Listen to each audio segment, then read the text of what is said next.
Hola comunidad 100% fiscal, hoy platicaremos de operaciones amparadas en CFDIs, riesgos fiscales y penales ante simulación. Bienvenidos. Hoy vamos a tratar un tema muy interesante y que está en los terrenos fiscales en este momento y sobre todo por tres elementos fundamentales. El primer elemento, amigos, que tenemos fundamental es el relativo a que la autoridad ha intensificado sus facultades en materia de comprobación de operaciones e incluso hace unos días publicó un comunicado de prensa derivado de una de las reuniones que da el Poder Ejecutivo por las mañanas y señalaba cómo han incrementado el número de asuntos en materia de defraudación fiscal que han sido atendidos por el gobierno federal. Son muchísimos, muchísimos los asuntos. Y también lo relaciona la autoridad con las operaciones de corrupción. Señala la autoridad que tienen que ver mucho con estas situaciones. En ese esquema, ya empezamos a tener que tener mucho cuidado con las operaciones que llevan a cabo los contribuyentes, porque la norma señala ese tipo de situaciones que pueden ser contrarias a la seguridad jurídica del contribuyente. Adelante, por favor, Dulce. Bueno, ya saben, nuestra plática se fundamenta en el artículo 89, último párrafo del Código Fiscal de la Federación. Son nuestras opiniones e interpretación de la norma se apegan a las disposiciones fiscales y a lo mejor nuestros criterios pueden ser diferentes.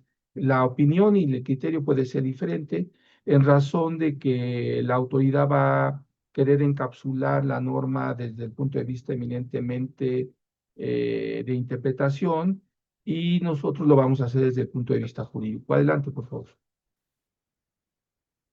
Bueno, ya descarguen el material, saben amigos, aquí aparece el material en el chat y si no, mandan un mensajito a la asociación o a nuestras redes sociales y de inmediatamente les llevamos el documento, aunque aparece aquí en nuestros chat de la plática. Adelante, por favor. Bueno, hoy me acompaña el contador, el licenciado Pedro Ángel Dávila Martínez, especialista en este tema. Hemos llevado muchos temas en este sentido, con muchos contribuyentes y platicaremos algunos aspectos importantes. Y también el licenciado Alexis Eduardo Cruz Colín, que también es un experto en este tema. Y aparte de que ambos profesionistas llevan la parte administrativa de estos asuntos, también atendemos la parte de legalidad de estos asuntos y la parte punitiva de estos asuntos. Adelante, por favor. Bueno, quédate al final de la plática. Vamos a regalar tres diagnósticos referentes a este tema. Cuando terminemos la plática, vamos a dar las reglas para que puedan tener acceso a esas tres paquetitos que vamos a obsequiar hoy. Adelante, por favor.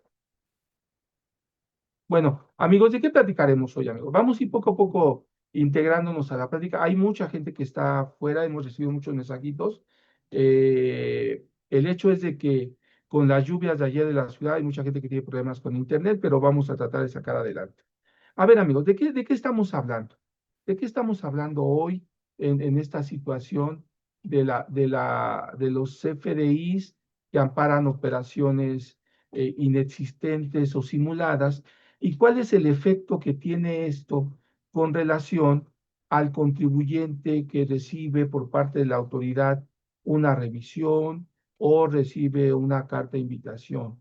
En primer lugar, y yo les comento siempre a nuestros amigos que nos acompañan, que la defensa de este tipo de asuntos, desde la parte administrativa como desde la parte sancionadora, tiene que ser una defensa muy especializada. En muchos de los casos, el no tener claridad en el procedimiento a seguir o la forma en la cual la autoridad está llevando a cabo la invitación o la forma en que yo le aclare a la autoridad que no estoy llevando a cabo una operación simulada o inexistente, tiene que ver primero con la capacidad técnica de la defensa en la parte contable como en la parte legal. ¿Por qué? Porque no alcanzan a comprender nuestros amigos la diferencia entre las facultades de gestión de la autoridad y las facultades de comprobación de la autoridad. En la primera etapa vamos a tener el 69B, el que comprueba las operaciones simuladas, es una facultad de gestión. En cambio, cuando ya la autoridad se pasa a confirmar que esa operación que llevó a cabo el contribuyente no cumplió con los requisitos, para darle nulidad a los efectos fiscales del comprobante, va a tener que ir a las facultades de comprobación. Ese elemento que se parece tan sencillo que se los expliquemos, ese es el elemento que más le genera problemáticas a la defensa y al contribuyente, porque las defensas no le alcanzan a explicar y a transmitir al contribuyente esa problemática.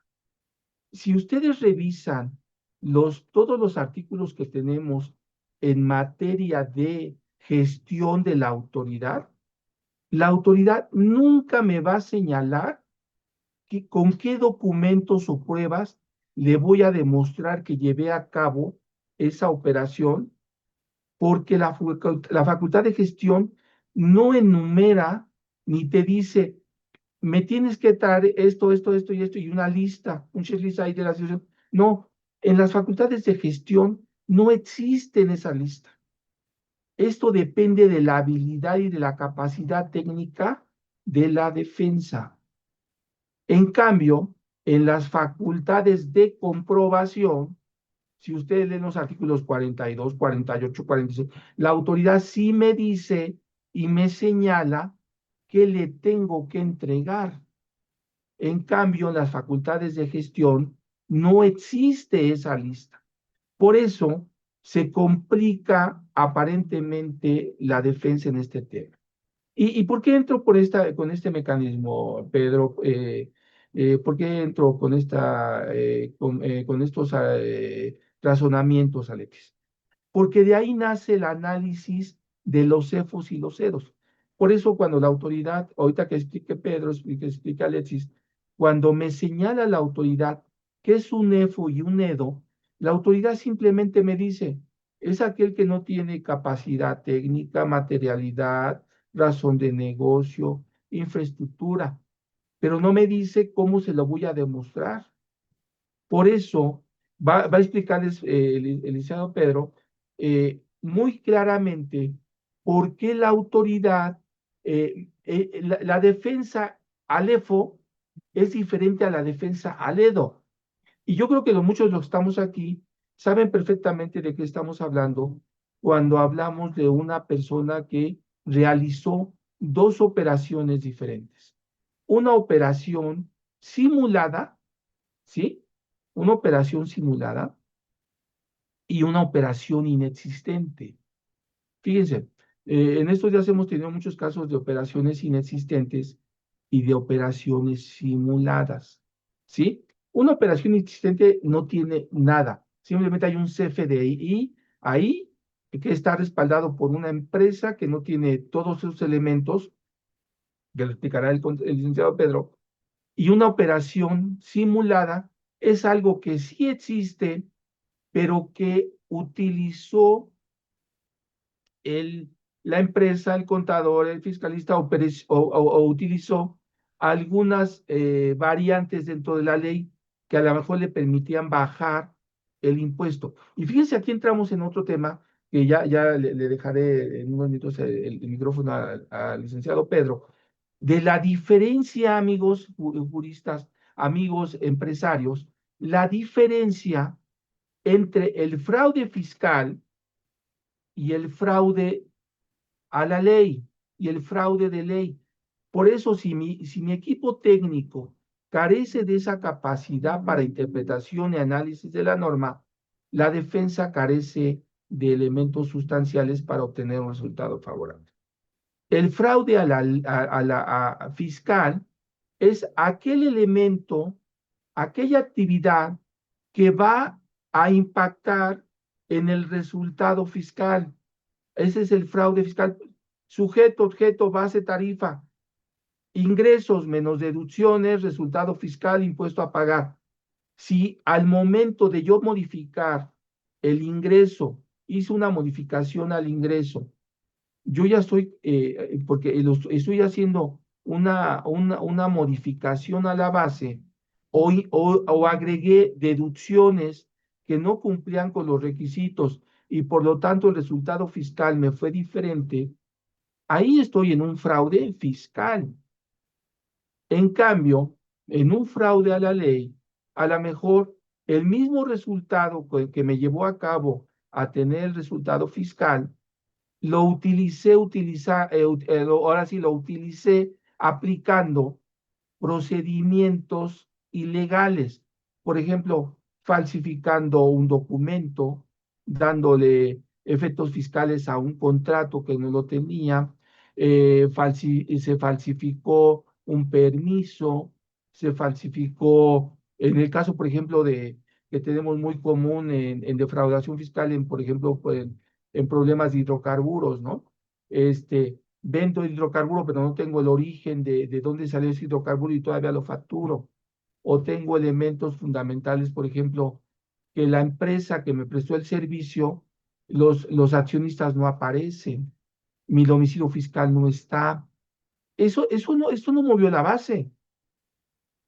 Sin embargo, la aplicación de tal sí lo va a mover.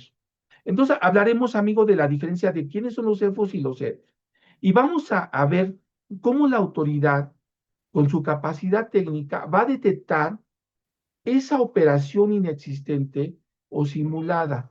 Si tenemos esos elementos, ¿sale? Entonces vamos a ir platicando, amigos, de esos grandes elementos.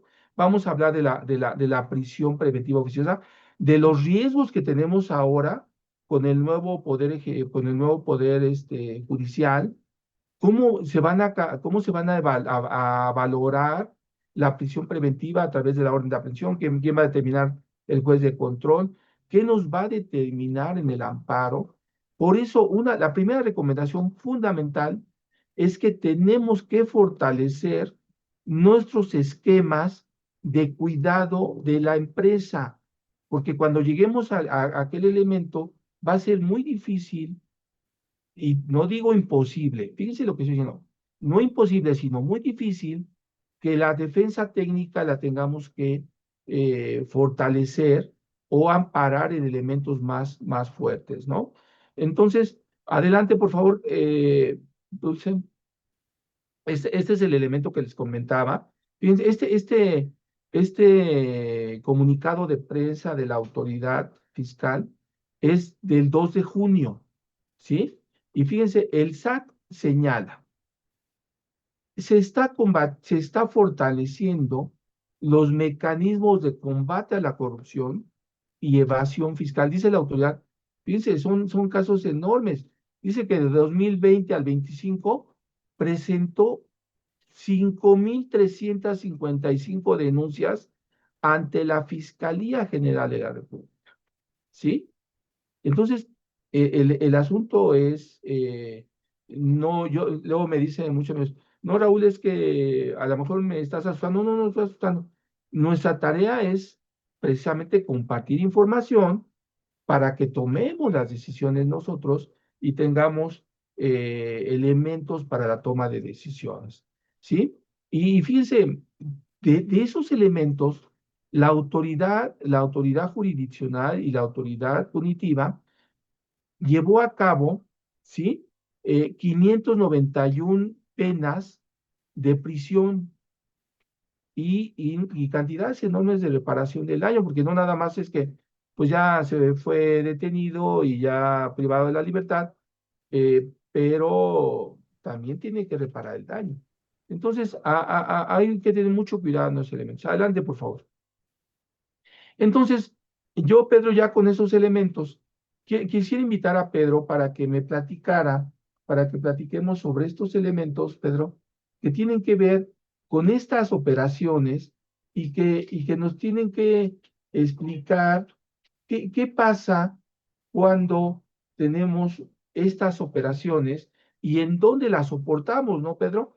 Porque el soporte, y ahorita les di una explicación a lo mejor más práctica Y en el transcurso de la plática, Pedro, pues vamos a platicarle a nuestros amigos de algunos ejemplos prácticos que hemos tenido que atender de cómo resolvimos el asunto y con qué elementos, ¿no, Pedro?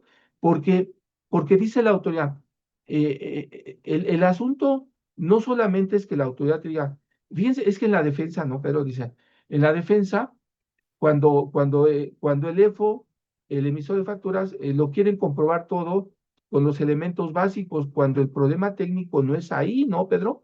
El problema es en otra naturaleza. Entonces, la materia fiscal es una materia especializada.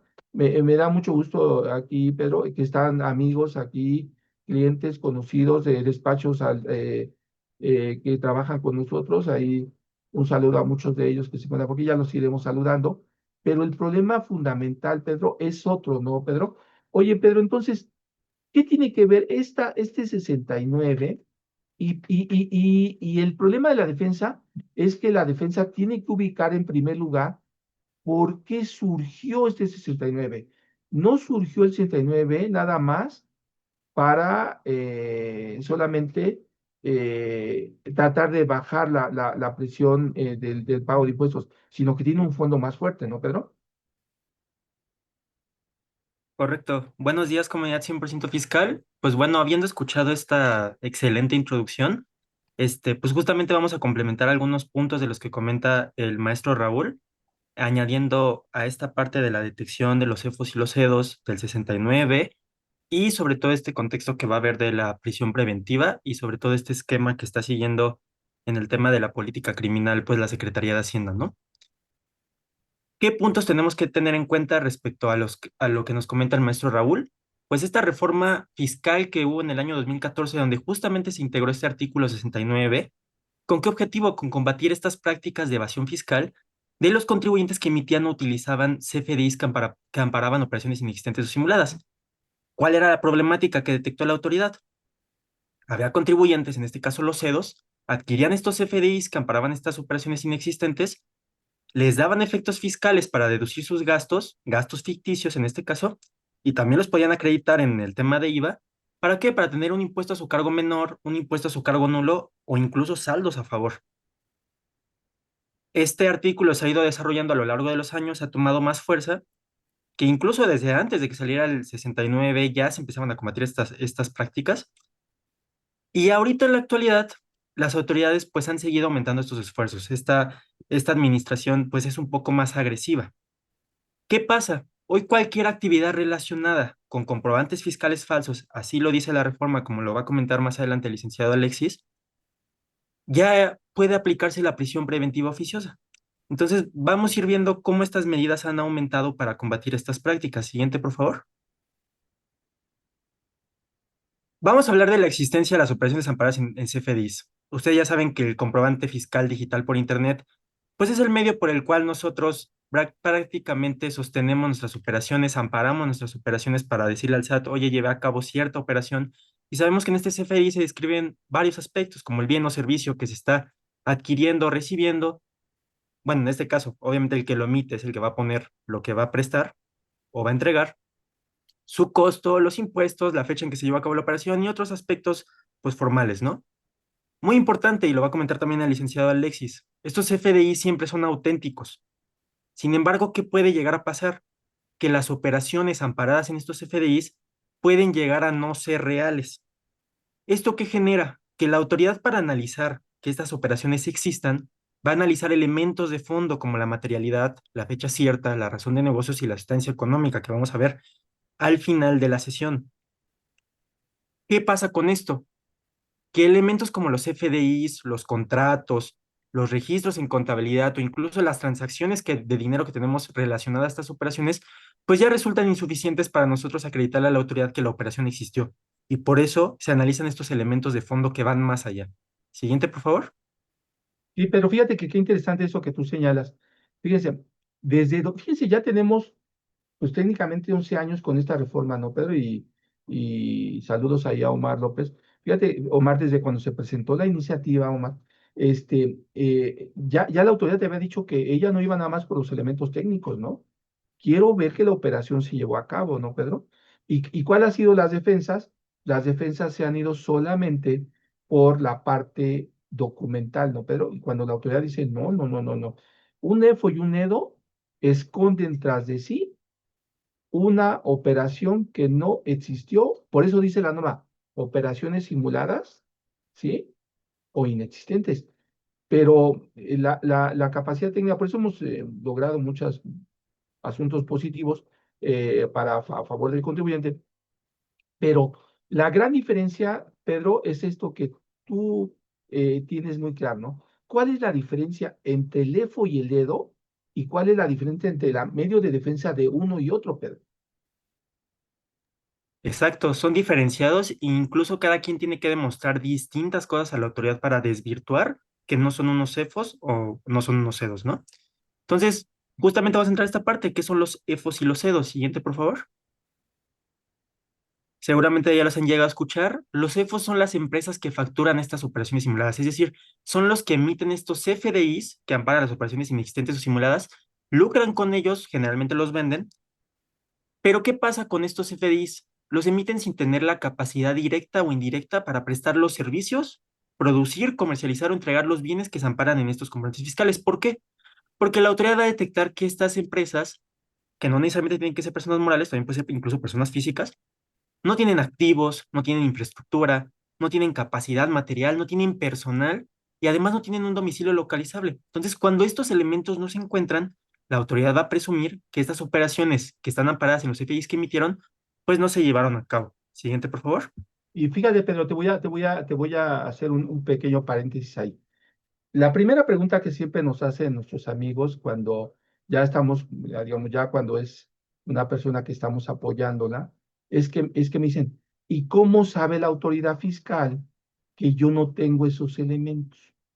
¿Por qué hace una presunción? Porque la norma dice directa e indirectamente, como tú bien lo señalas, ¿no? El asunto, amigos, que el primer elemento es que nosotros le damos la información a la autoridad a través de nuestra información de contabilidad, nuestro reporte de contabilidad, y entre nuestros pagos provisionales y nuestra declaración anual. Ahí se entiende por qué tenemos estados financieros en la anual. Ahí se refleja si tengo activos, si tengo pasivos, si tengo cuentas, si tengo infraestructura, si tengo personal. Ahí nos encuentra la autoridad. Y si hacen declaraciones mal hechas, pues, y se van al puro resultado, la autoridad te va a ir a revisar, aunque tú tengas elementos, porque mi declaración del ejercicio está mal hecha. Primera recomendación, aguas con las declaraciones cuando las presentamos, ¿no, Pedro? Porque ahí le estamos dando los elementos a la autoridad de que aunque yo sea una empresa que sí está bien, pues a lo mejor mi declaración está mal, ¿no? Adelante, Pedro. Correcto, eso es un elemento muy fundamental que justamente vamos a tocar un poquito más adelante en la detección de este tema.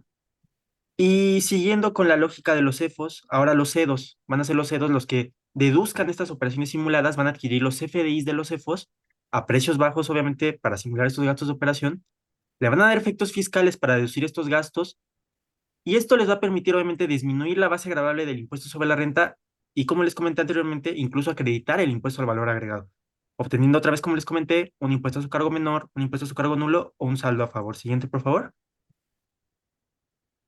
Características adicionales de los CEFOs y los CEDOs.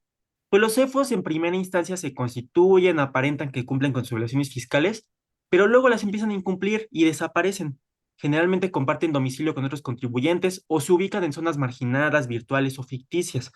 Tienen socios sin recursos económicos que no declaran, son ilocalizables, abren cuentas bancarias y las cancelan rápidamente luego de haber manejado cantidades muy altas de dinero, pero las dejan con saldos escasos, presentan montos altos de facturación porque emiten muchos FDIs y también de ingresos, pero ojo, casi no tienen gastos, porque no tienen infraestructura, no tienen personal, no tienen nada. Tienen un objeto social muy amplio generalmente para intentar amparar estas operaciones de los FDIs que están amparadas ahí, y no hay razón de negocio en sus operaciones, es decir, no hay una razón por la que lleven a cabo sus operaciones, no pueden justificar cuál es el motivo por el que llevan a cabo estas operaciones. Y la parte de los CEDOS, ellos por otra parte, pues sí cumplen en general con sus obligaciones fiscales, son localizables, tienen una actividad económica visible, pero debido a los gastos ficticios de estos FDIs que compran y que deducen, pues reportan pérdidas fiscales o utilidades marginales siempre. generan siempre un impuesto a su cargo mínimo nulo y pues obviamente se acompañan de evidencia o documentación falsa para intentar amparar estas operaciones, ¿no? Siguiente, por favor. Siguiendo la línea que nos comentaba el maestro Raúl en la parte de la detección de estas operaciones inexistentes o simuladas, ¿cómo las detecta la autoridad? Siguiente, por favor.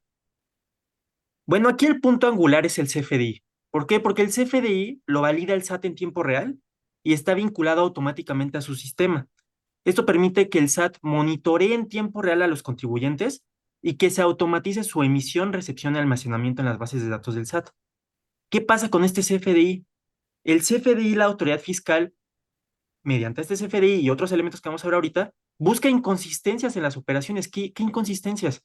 Facturación masiva con montos elevados, operaciones repetitivas o no acordes a las actividades económicas, en este caso del EDOS o del EFOS.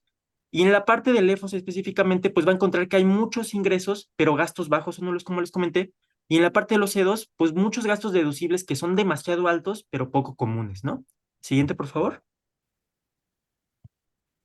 ¿Qué herramientas tecnológicas ha estado utilizando el SAT? En este caso, muchos piensan que utiliza la inteligencia artificial, pero para no meterme en el tema, se los voy a resumir, el SAT realmente no usa inteligencia artificial, pero sí usa herramientas tecnológicas avanzadas.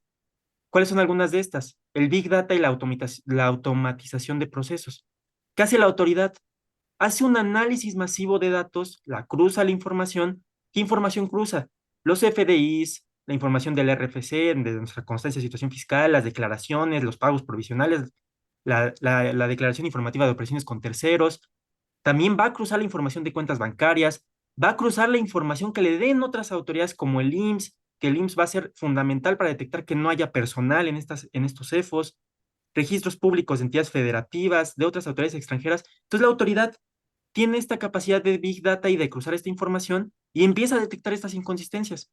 Y además hay unos modelos de riesgo y análisis de patrones que le permite tener unos algoritmos predictivos para identificar estos patrones y comportamientos y justamente atacar estos CEFOS y EDOS. Siguiente, por favor. Exactamente, pero y ahí viene precisamente lo contrario a lo que la misma norma nos señala. Ahí saludos a Alejandro Navarro. Ahí exactamente lo contrario, pero dice la autoridad, de forma directa o indirecta. Por ejemplo, ahí tienes el derecho de audiencia porque estás en facultades de gestión. Fíjense lo que están en facultades de gestión. No estoy en facultades de comprobación. Me dice la otra, tú demuéstrame que lo que yo digo es falso. ¿Y cómo se lo voy a demostrar? Oye, mira, yo no tengo un contrato de renta, pero tengo un contrato de comodato. Yo no tengo, no te estoy, no, no, yo no tengo maquinaria, pero tengo maquinaria rentada. Oye, yo no tengo, por ejemplo, que personal directo, pero tengo honorarios, ¿sí? Yo no tengo, tengo sistemas que me prestan servicios a través de SaaS, a través de reciclos, a través, ¿sí? Yo tengo la oportunidad de demostrarle a la autoridad que en tu modelo clásico, como dice Pedro, en el modelo de riesgo, tengo otras herramientas que puedo demostrarle a la autoridad que soy una persona que sí cumple las características, ¿no, Pedro? Por eso todavía las deficiencias en la herramienta tecnológica, ¿no, Pedro? Correcto. Y justamente si nosotros pues cumplimos nuestras obligaciones y nos prevenimos, como vamos a ver más tarde, pues no vamos a caer en este tema de que la autoridad llegue a presumir que somos algún empresa que factura estas operaciones o que las deduce.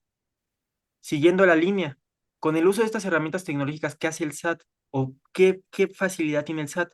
Tiene mayor facilidad para encontrar redes de personas físicas y personas morales involucradas, de reconocer estos patrones y conductas de los EFOS y sobre todo priorizar la fiscalización de ciertos sectores que a la autoridad le llama la atención, que podrían ser o tener un riesgo de caer en este tema de esquemas de facturación que amparan operaciones inexistentes o simuladas. Siguiente, por favor. Y habiendo conocido a los CEFOS y los CEDOS y cómo los llega a detectar la autoridad, vamos a hablar ya directamente de las consecuencias que pueda haber de que la autoridad te encuentre que eres un EFOS o un EDOS. Siguiente, por favor. Ok, perfecto. En el caso de los CEFOS, a los CEFOS los van a publicar en un listado presunto o definitivo. Vamos a ver que hay dos listados. Del artículo 69 en la página del SAT. Es decir, los van a exhibir públicamente diciendo, estos contribuyentes están emitiendo CFDIs que amparan operaciones inexistentes o simuladas. ¿Para qué? para que los demás contribuyentes no se quieran relacionar con estos contribuyentes. En caso de que estos CEFOS, los que emiten facturas, sean determinados como un EFOS definitivo, ya la situación de que definitivamente encuadra esta situación, pues se va a considerar que los CFDIs que emitieron pues no producen efecto fiscal alguno. ¿Para qué? Para que los CEDOS no les puedan dar efectos fiscales o en ese caso para ir en contra de estos CEDOS. A los CEFOS también les pueden restringir el certificado de sello digital, tanto de forma temporal o de forma directa con la cancelación definitiva. En el caso de la temporal, es que en facultades de comprobación, la autoridad encuentre que un contribuyente está justamente emitiendo estos CFDIs, pero también que esta empresa tenga socios o accionistas que también les hayan cancelado un certificado de sello digital de forma definitiva por ser un EFOS también, o sea, es decir, que esta empresa tenga a su vez personas físicas adentro, socios accionistas con control efectivo, que también la autoridad haya considerado como EFOS, o porque estos socios accionistas también a su vez son socios o accionistas con control efectivo de otra persona moral a que igual hayan catalogado como un EFOS definitivo. La cancelación va a ser en el caso de que ya también hayan sido determinados como un EFOS definitivo conforme al artículo cuarto del artículo 69. También va a estar el tema de la multa. Va a haber una multa para, no directamente para los EFOS, pero sí para los que permitan o publiquen a través de cualquier medio anuncios para adquirir estos FDIs que están emitiendo los EFOS, ¿no? Aquí también va a haber la parte de la privación de la libertad, que no me voy a meter para que lo comente el licenciado Alexis, pero básicamente va a ser por la expedición o enajenación de los FDIs y que va a ser el delito por el que creemos que va a ser susceptible de la prisión preventiva oficiosa. Aunque mucho ojo, los CEFOS también pueden caer en otros delitos o pueden teóricamente caer en otros delitos como el de asentar información falsa de manera inadecuada en la parte de la contabilidad o en la información fiscal o social. Siguiente, por favor. Ahora bien, los CEDOS. Los CEDOS, ¿qué les puede pasar? A los CEDOS la autoridad le puede determinar créditos fiscales, derivado que después del procedimiento del 69 les inicien facultades de comprobación, es decir, alguna auditoría, y estos CEDOS no logren acreditarle a la autoridad la existencia de la operación del CFDI que le emitió el EFOS definitivo, la empresa que le facturó este CFDI, o que no haya corregido su situación fiscal. Ahora bien, estas operaciones amparadas se van a considerar como actos o contratos simulados para efecto de los delitos previstos. Esto va a caer directamente en caso de que se quiera atacar a Ledos por medio de una equiparable a la defraudación fiscal. Va a haber la restricción de sellos temporal en caso de que este contribuyente sea considerado un NEDOS por no acreditar la efectiva existencia de estas operaciones en el procedimiento del 69, no haya ejercido su derecho para intentar desvirtuarlo o no haya corregido su situación fiscal, o por otra parte que haya cometido alguna infracción del artículo 83 en específico de la fracción 18 y 19. ¿Cuáles son estas infracciones? Pues justamente por las que también te pueden llegar a multar con un importe del 55 al 75% de cada CFDI que se le haya dado efectos fiscales. ¿Cuáles son estas infracciones por las que te pueden multar de esta forma? Pues que en facultades de comprobación la autoridad te encuentre que el contribuyente sea un NEDOS o que dentro de las facultades de comprobación no logre acreditar la existencia de estas operaciones. Y otra vez la privación de la libertad, pero en este caso por comprar o adquirir estos FDIs, que otra vez va a ser lo que consideramos que va a caer como susceptible a prisión preventiva. Y como les comenté, va a haber otros delitos susceptibles, pero en este caso para los CEDOS, como la defraudación fiscal, la determinar pérdidas con falsedad, asentar información falsa o de manera inadecuada en nuestras operaciones fiscales, sociales o contables, y también, como les comenté, algunas conductas equiparables a la defraudación fiscal. Siguiente, por favor. Y exacto, Pedro, hay dos ejemplos para nuestros amigos que pueden ser llevados a cabo, Pedro, con tus elementos y que pueden ser sujetos de que el contribuyente se fue a EFO o a EDO por cuestiones diferentes a la que la autoridad. La autoridad va y verifica, caso uno, amigos, la autoridad va y verifica a una empresa en el cual le dice a este cliente, va y le dice a la autoridad, oye, usted está emitiendo CFDIs falsos y lo publica en la lista, ¿no, Pedro? El hecho es de que nuestro amigo está publicado en la lista, ni siquiera por no haber contado con infraestructura, capacidad técnica, material, porque contaba todos los elementos, simplemente que porque fue la autoridad a tocar a las 3 de la tarde cuando estaban comiendo y no lo encontró, fue 3 veces a la misma hora y lo manda a la lista, ¿no? Tuvimos que comprobar que efectivamente no era un EFO, ¿no? Y fíjense, pero ¿qué le causó a este cliente, Pedro? Pues despuésito de esto viene acompañado, ya hablará Pedro de ese tema, Pues bien, el 17H, ¿no? Y 17H bis le restringieron los sellos digitales. No podía facturar. Vean todas las consecuencias que tiene un elemento. Y luego tenemos otro caso. Tenemos un cliente grande que presta servicios, contrata a una empresa, la empresa le dice, no te puedo facturar en este momento con un argumento, pues a lo mejor se lo creyó el cliente y le dijo, es que he facturado mucho este año, te va a facturar otra empresa de las mías. Y el cliente dijo, pues no hay tema, ¿no? Le facturó y resulta que esa empresa era una empresa que esa empresa, la que la segunda de facturación tenía un problema de que era inexistente, ¿no? Ellos estaban comprando facturas para bajar su base y el contribuyente nuestro fue el que llevó y pagó las consecuencias porque lo consideraron como una persona que ocupaba, era un EDO, ¿no? ¿Sí? Entonces, hay que ir viendo casos, ya les platicaremos casos muy concretos. Pero, ¿qué pasa con eso, pero con tus elementos? Y para que le des entrada a Alexis, ¿de qué pasa? Porque el contribuyente dice, pues no pasa más que, y no, Alexis no, dice, no pasa nada de que nos llegue el oficio, lo aclaramos y le decimos a la autoridad que, pues que no, aquí sí, que así están mis facturas y mira que sí tenía mi comprobante de domicilio y mira, pues las cosas no se quedan así, ¿verdad, Alexis, Pedro? Las cosas no se quedan así. La autoridad está cocinando, ahora sí dirían, en otro lado, en otro momento, ¿no, Alexis? Y entonces, ¿qué pasa cuando eso la autoridad lo está viendo desde otro enfoque, Pedro, Alexis? Correcto, maestro. Muchas gracias. Pues buen día, comunidad de 100% fiscal. Es un placer para mí estar el día de hoy con ustedes en esta charla. Y bueno, vamos a dar continuidad a la plática con el tema que me corresponde, que precisamente es la imposición de la medida cautelar de la prisión preventiva oficiosa por cualquier actividad relacionada con falsos comprobantes fiscales. Ahora bien, antes de entrar de lleno a las diapositivas correspondientes, es importante contextualizar de lo que ya comentábamos. El pasado 31 de diciembre del año 2024 se publicó en el Diario Oficial de la Federación el decreto por el cual se reformó el segundo párrafo del artículo 19 constitucional, que es precisamente el catálogo de delitos que ameritan la prisión preventiva oficiosa. Y aquí se incluyó cualquier actividad relacionada con falsos comprobantes fiscales.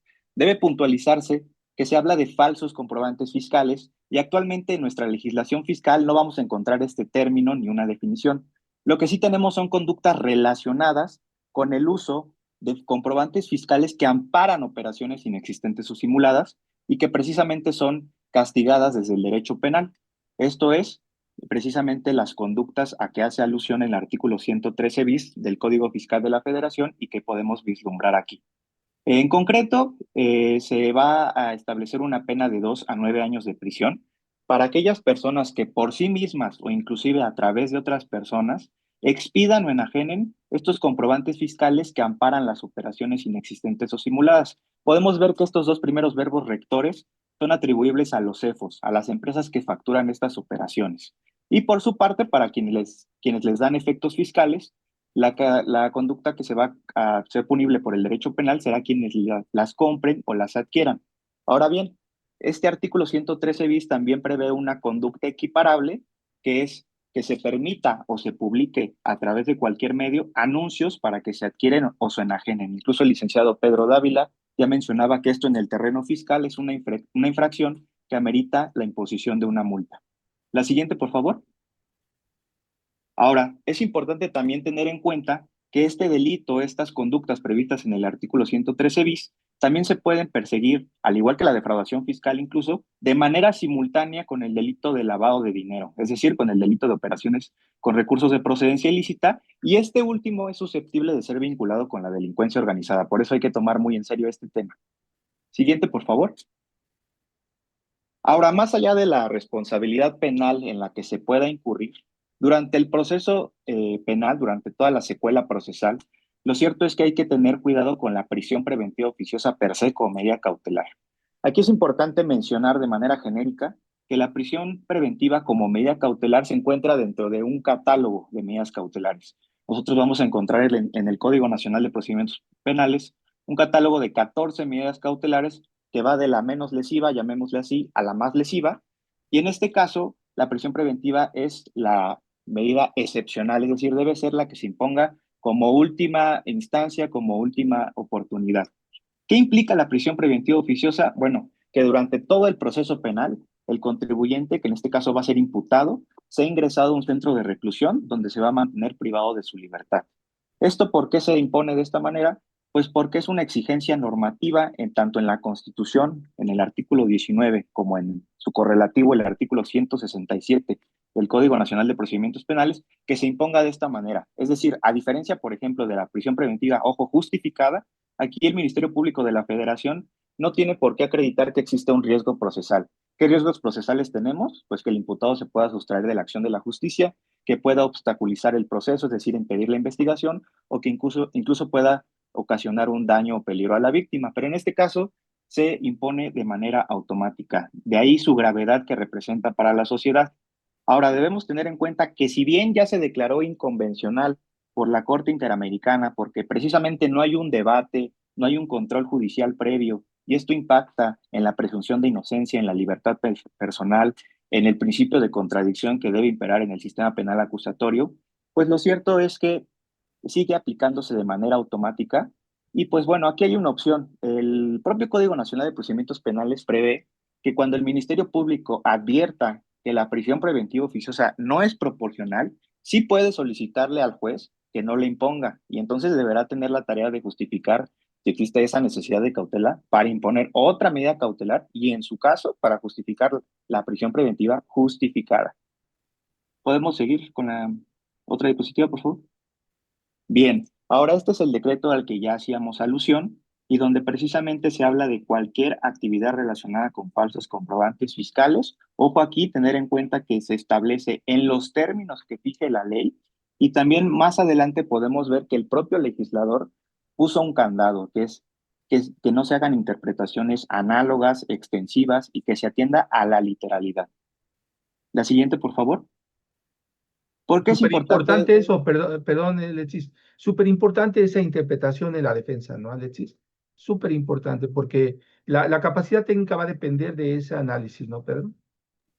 Correcto, maestro. De hecho, el hincapié es en esta parte en la que se debe atender a esa literalidad. ¿Por qué? Porque si bien el primero transitorio nos dice que esta reforma entró en vigor al día siguiente de su publicación, lo cierto es que el propio legislador estableció que se debe adecuar la legislación procesal secundaria. ¿Cuál es esta legislación procesal? Pues el propio artículo 167 del Código Nacional de Procedimientos Penales. Es decir, este artículo debe aterrizar cuáles van a ser esas actividades, cuáles van a ser esas conductas, entendiéndose como aquellas conductas delictivas que van a ser consideradas que están relacionadas a estos falsos comprobantes. Es decir, se va a tratar únicamente del tipo penal previsto en el artículo 113 bis que ya analizamos, o también se va a incluir, por ejemplo, a la defraudación fiscal genérica contenida en el 108 o a los equiparables a la defraudación del 109. Ya la Corte, la segunda sala de la Corte, aquí podemos ver este precedente, ha establecido que es necesario que se adecue esta legislación, situación que al menos hasta el día de hoy no ha sucedido. Vamos con la siguiente, por favor. Ahora, como ya se mencionaba, el propio decreto establece que se debe entender en los términos fijados por la ley y como hemos visto, pues realmente existen los falsos comprobantes fiscales. Los comprobantes fiscales en sí no pueden ser falsos. ¿Por qué? Porque son timbrados digitalmente y vinculados con el sistema del propio SAT e incluso se les incorpora un código QR para saber que son auténticos, cuentan con un folio único, cuentan con los propios sellos digitales, tanto del contribuyente como de la autoridad. Esto en atención al artículo 29 del Código Fiscal de la Federación. Entonces, si atendemos a la propia literalidad a la que hizo alusión el legislador, pues no pueden existir falsos comprobantes fiscales. Lo que sí puede ser falso, en el sentido de que sea simulado o inexistente, es la operación que se ve amparada en el comprobante fiscal. Entonces, no hay que confundir estos términos y tal y como lo asentó el legislador, al menos hasta ahora que no se ha adecuado esa legislación, hay que atender a su literalidad. Continuamos con la siguiente, por favor. Ahora bien, tanto en la materia fiscal y especialmente en la materia penal, deben regir el principio de aplicación estricta o exacta aplicación de la ley en su vertiente de taxatividad. ¿Esto qué quiere decir? Que las normas, los tipos penales, las conductas reprochables que pueden ser castigadas, deben ser claras, no deben ser ambiguas, no deben ser imprecisas y deben de ser lo más técnicas posibles. Por lo tanto, aquí es muy importante justamente lo que estamos viendo, que no hay que confundir a los falsos comprobantes fiscales con el que la operación sea falsa en sí misma. Ahora, ya lo decíamos también, si atendemos a esta literalidad, técnicamente esta adecuación que se hizo al catálogo de la prisión preventiva oficiosa, pues sería inoperante actualmente.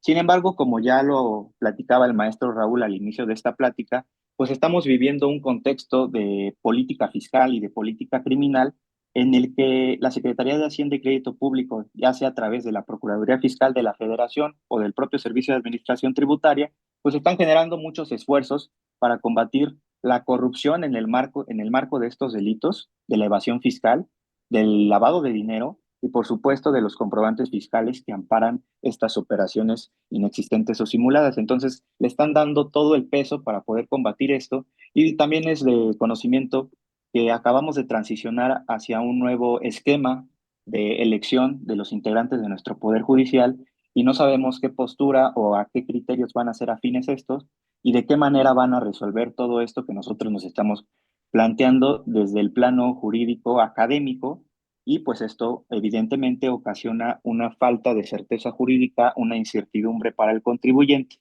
¿Y qué podemos hacer más que asustarnos? Pues evidentemente adoptar un enfoque preventivo para evitar incurrir en riesgos, en contingencias fiscales, penales, y ya lo dirá más adelante el licenciado Pedro, pero que nosotros podamos acreditar elementos muy importantes en nuestras operaciones, como la materialidad, la fecha cierta, la razón de negocios y la sustancia económica.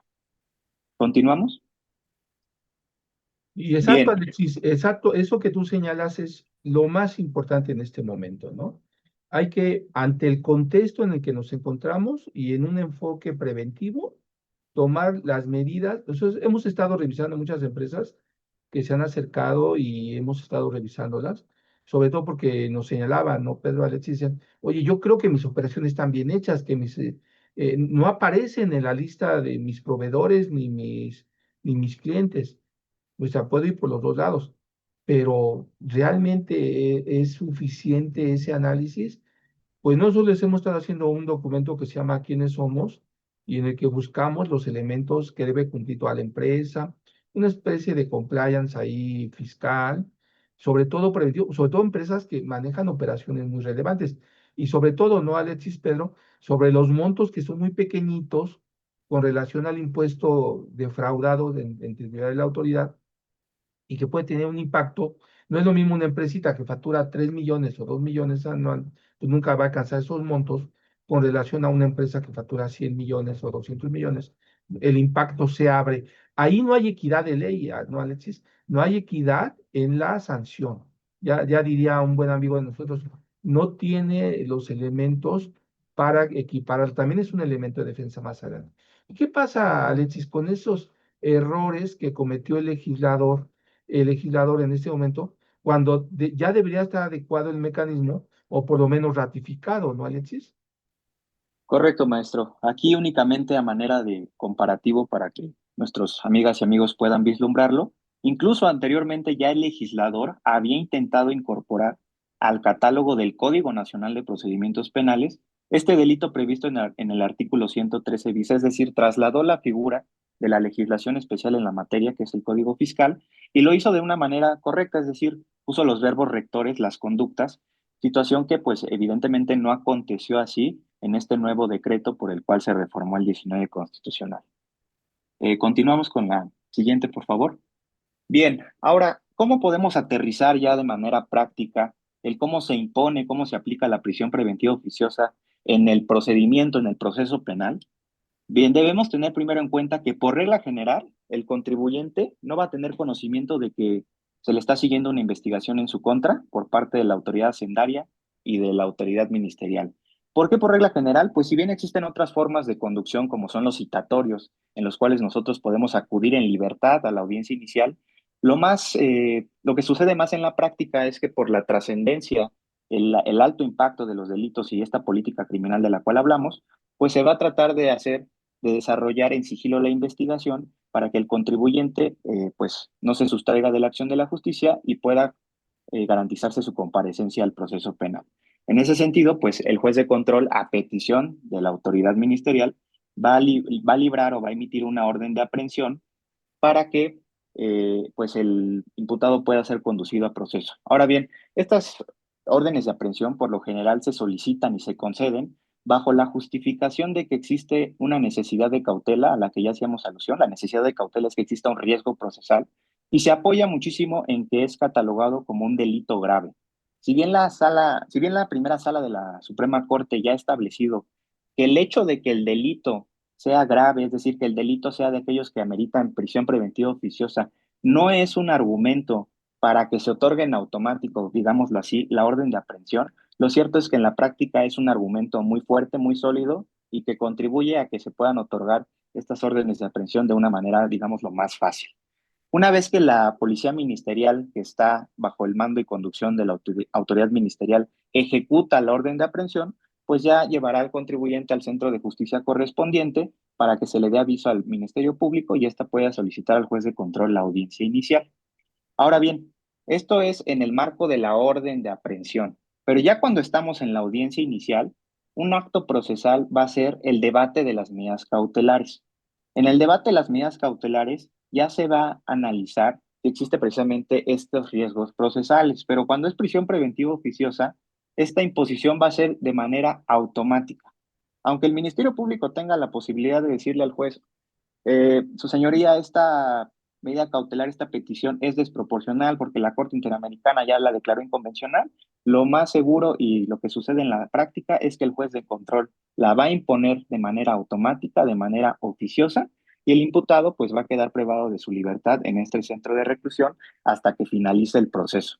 Cuando finaliza el proceso, pues de manera ordinaria, con una sentencia ya sea condenatoria o absolutoria, pero ya lo veremos más adelante incluso como opciones, también puede finalizar con un acuerdo reparatorio o con un criterio de oportunidad. La siguiente, por favor. Sí, Alexis, y fíjate que, y ahí tenemos que tener mucho cuidado con nuestros amigos que nos acompañan, que la última ratio va a ser esta, la prisión preventiva, pero cuando se hizo atrás de la cortina el análisis, Alexis, pues no tiene ese elemento. Hemos tenido clientes que nos han llamado 7, 8 de la mañana, dicen, oiga, ¿sabe qué? Detuvieron al dueño de la empresa, detuvieron al papá, al accionista, y ni sabía, ¿no, Alexis? Ya cuando ya llegamos, ya están en el centro de retención, en reclusorio X, pero ya el procedimiento ya se llevó a cabo, ¿no? Por eso es importantísimo recalcarles, amigos, hagan los análisis preventivos antes de que, si ustedes sospechan que hay algo mal, analícenlo primero, porque si no, ya llegamos tarde, ¿no, Alexis? Ya llegamos tarde, ¿no, Pedro? Y ahí hemos tenido clientes que se han tenido que estar ahí 1 año, 2 años, ¿por qué? Porque ya llegamos tarde a la situación y porque no tomamos la medida preventiva de la acción, ¿no, Alexis? Correcto, maestro. Sí, precisamente aquí este criterio es muy importante para este tema en el que, llamémoslo así de manera coloquial, la orden de aprehensión te agarra de sorpresa. Y bueno, ¿qué opciones puedes tener? En este caso, se puede solicitar la suspensión en el juicio de amparo indirecto para efectos de que el contribuyente no sea detenido y que pueda acudir entonces en libertad a la audiencia inicial. Siguiente, por favor.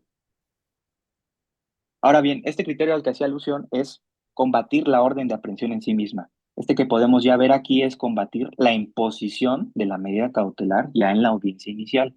Y atendiendo a este criterio, a estos razonamientos de la Corte Interamericana en los que ya fue declarada inconvencional la prisión preventiva oficiosa, lo que se puede hacer es combatir su imposición vía juicio de amparo indirecto para que, para que a través de la apariencia del buen derecho, el peligro en la demora y la no afectación a disposiciones del orden público, pues el imputado en este caso se le retire, cesen los efectos de la prisión preventiva oficiosa y en su caso pueda llamarse a una audiencia de revisión de medida cautelar para que ahí ya se justifique la necesidad de otra, pero que no se imponga la prisión preventiva oficiosa, que es muy grave para la situación del contribuyente. La siguiente. Exacto, aquí Bien, en tu lámina, Alexis, en la lámina, Pedro, el hecho aquí que cuando tenemos amigos aquí, aplicada la prisión preventiva oficiosa, hay alternativas, ¿no, Alexis? Hay alternativas, pero también una defensa que no sea así de un asunto fiscal, en una solución fiscal, cuando decimos nuestra frase nosotros, asuntos fiscales, soluciones fiscales. Luego llegamos y ya el cliente ya lleva ahí 3, 4 meses porque la defensa desconoce la parte de defensa en la parte fiscal, ¿no, Alexis? Sí, correcto, maestro. Aquí ya únicamente decirlo como se adelantaba un poco, también tenemos otras opciones. En el caso particular de las empresas que dan efectos fiscales a estos comprobantes, podemos optar por celebrar un acuerdo reparatorio con la Secretaría de Hacienda y Crédito Público. Va a haber un órgano especializado en la materia, en mecanismos alternativos de solución de controversias, que nos va a acompañar en este proceso. Y el objetivo central es restituir al fisco en el perjuicio fiscal que se generó.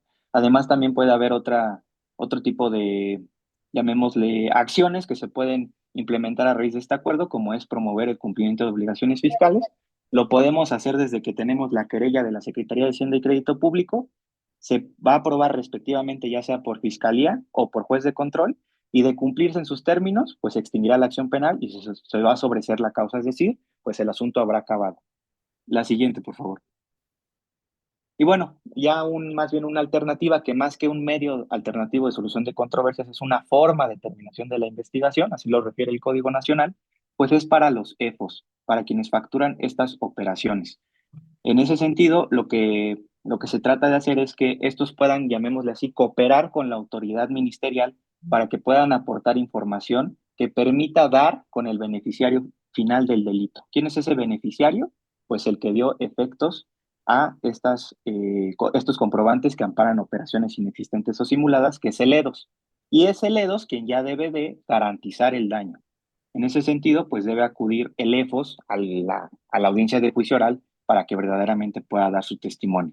Al igual que en los acuerdos reparatorios, lo podemos hacer desde que tenemos la querella de la Secretaría de Hacienda y Crédito Público hasta antes del auto de apertura a juicio oral. En este caso debe ser autorizado tanto por la autoridad hacendaria, a través de su abogado, que es la Procuraduría Fiscal de la Federación, y a través del titular de la Fiscalía Especial en la materia, que está adscrita a la propia Fiscalía General de la República. Y de cumplirse también en sus términos estas condiciones, se va a extinguir la acción penal, lo que va a derivar en que se sobresea la causa penal, es decir, mismo caso, que ya no se siga investigando, persiguiendo y en su caso ya no se sancione el delito. Eso sería todo. Y Alexis, pues sí, fíjate Alexis, qué fuerte está esta parte, ¿no, Pedro? En el que el contribuyente va caminando por la calle y se encuentra con que lo detiene, ¿no? Ni enterado estaba, no sabía, o utiliza una defensa que no conoce la materia fiscal, no sabe que puede hacer un acuerdo reparatorio, no sabe que a lo mejor el efecto fiscal tuvo que ver, a lo mejor hasta con una simple verificación de domicilio le dio el efecto fiscal y no supo qué pasaba. Pero también, amigos, el EFO también tiene efecto fiscal, ¿eh? Porque él al tener un ingreso, si no tiene una deducción, en una revisión tiene puro ingreso, no tiene pura utilidad y también es un delito. Y del lado del EDO, el EDO siempre como que es el que se queda, al final va a ser el que va a pagar la mayor parte de las consecuencias, ¿no, Alexis, Pedro? Porque es el que se queda al final, ¿no? Entonces, y luego la autoridad con eso, diría un amigo que nos acompaña aquí en la plática, el chismoso colaborador, entonces él va a decir a quién le compró, cómo le pagó, qué es lo que hizo, o simplemente que le dio efectos. Que hay un problema ahí en la ley de impuesto sobre la renta, acuérdense, a los que ya nos dedicamos a la materia, el simple hecho de que yo tenga el CFDI, aunque no lo haya pagado, le voy a dar el efecto fiscal, ¿no? ¿Por qué? Porque para impuesto sobre la renta voy a efecto fiscal para impuesto sobre la renta, no así para IVA, ¿no? Pero cuando ya lo paga, le da el doble efecto, le da el impacto IVA y el impacto ICR. ¿Qué pasa, Pedro, con ese artículo 69? ¿Qué pasa con ese artículo 69 atrás de esa cortina, Alexis? ¿Qué pasa con, con el contenido del 69? ¿Qué elementos tiene de defensa? La autoridad no solamente me está dando, por eso vuelvo a ubicar, estamos en facultades de gestión. Por eso todas esas tesis, esos criterios que ha determinado la Suprema Corte, el Poder Judicial en su conjunto, dice la otra, pues ¿cómo es violatoria? No, espérate, estamos en facultades de gestión. Ya cuando se habla facultades de auditoría son diferentes.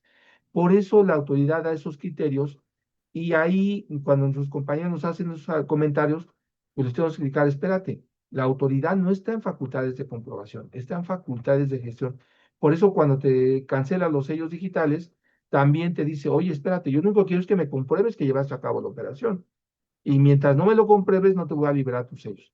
Acá, mientras no me compruebes que sí llevaste a cabo la operación o contabas con esa infraestructura, pues yo te voy a tener en esa lista, ¿no, Pedro? Correcto, maestro Raúl. Y justamente vamos a volver ahora al licenciado Alexis, pues se fue al tema penal de la prisión preventiva, pero ahora vamos a regresar hacia atrás un poco, justamente a la facultad de gestión del artículo 69, que es el procedimiento ordinario por el cual la autoridad pues va a encontrar o va a intentar detectar y sancionar a estos CEFOS y EDOS, ¿no? Aquí vemos la estructura de lo que se va a describir de cada uno en este artículo 69, tanto de los CEFOS y los EDOS, que es lo que vamos a ir viendo punto por punto. Siguiente, por favor.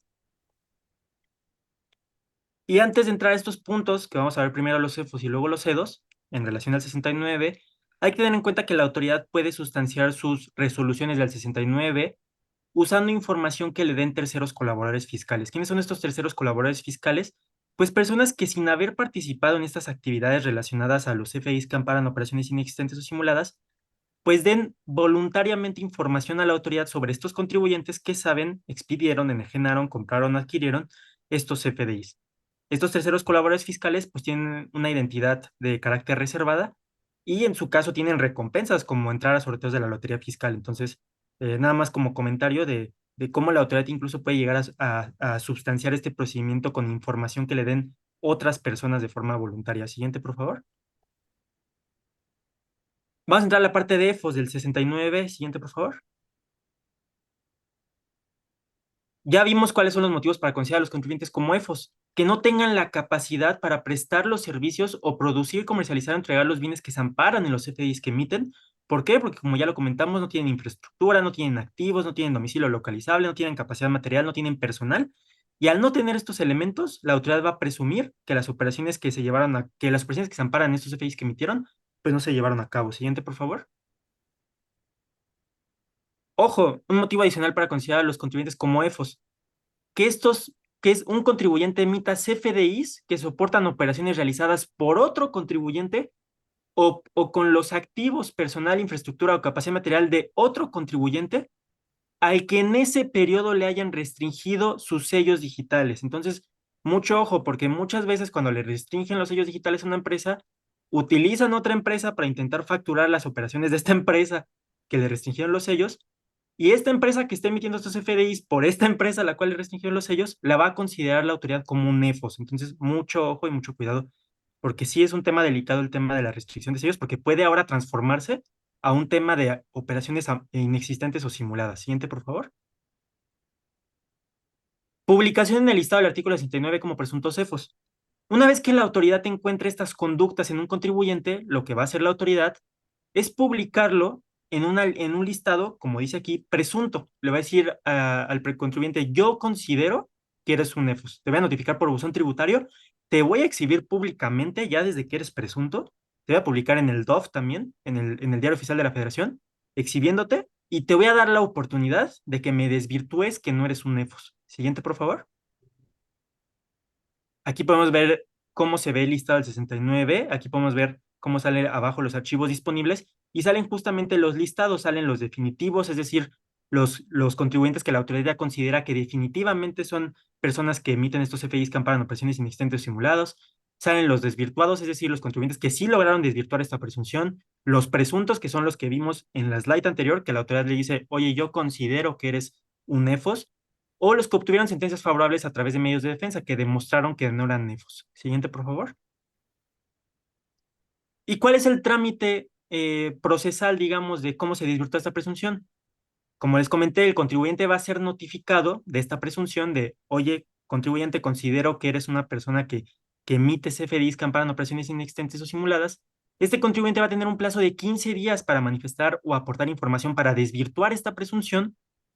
Y siempre que lo haga dentro de estos 15 días que tiene para contestar, puede solicitar una prórroga adicional de 5 días para aportar esta información. Esta prórroga se va a entender concedida sin necesidad de que la autoridad fiscal se pronuncie, siempre y cuando se haya solicitado dentro de estos 15 días originales que tenía para aportar la información. Y transcurrido este plazo que tenía el contribuyente para manifestar esta información, para desvirtuar, la autoridad va a tener un plazo no mayor a 50 días para resolver si el contribuyente de forma definitiva o no es un EFOS. Si la autoridad no notifica esta resolución dentro de los 50 días, queda insubsistente esta, digamos, presunción y pues ya el contribuyente no será considerado como EFOS. Y hay que considerar nada más que puede haber requerimientos adicionales dentro del procedimiento para pedirle más información al contribuyente. Siguiente, por favor. Y sí, Pedro, fíjate que aquí es súper importante lo que tú señalas, ¿no, Pedro? Aquí es donde la mayor parte de las defensas se atoran porque no saben qué entregar, ¿no, Pedro? Y aquí esa capacidad de entrega va a depender de la experiencia técnica, ¿no, Pedro? Porque entregan 50 kilos de información que no les pidió la autoridad cuando lo básico era entregar otra cosa, ¿no? Que ya lo explicarás tú. Pero aquí es súper importante el análisis técnico de qué me están pidiendo y qué es lo que debía haber entregado y que entregué cosas que no me habían pedido, ¿no, Pedro? Por eso la ficha técnica es de gestión, es una ficha técnica de gestión, ¿no, Pedro? Correcto, aquí podemos ver la ficha de trámite 156, que es la que tiene que seguir en este caso al que hayan considerado como presuntos cefos. Siguiente, por favor. Que básicamente aquí solo salen aspectos procesales, pero pues se las quisimos compartir. Siguiente, por favor.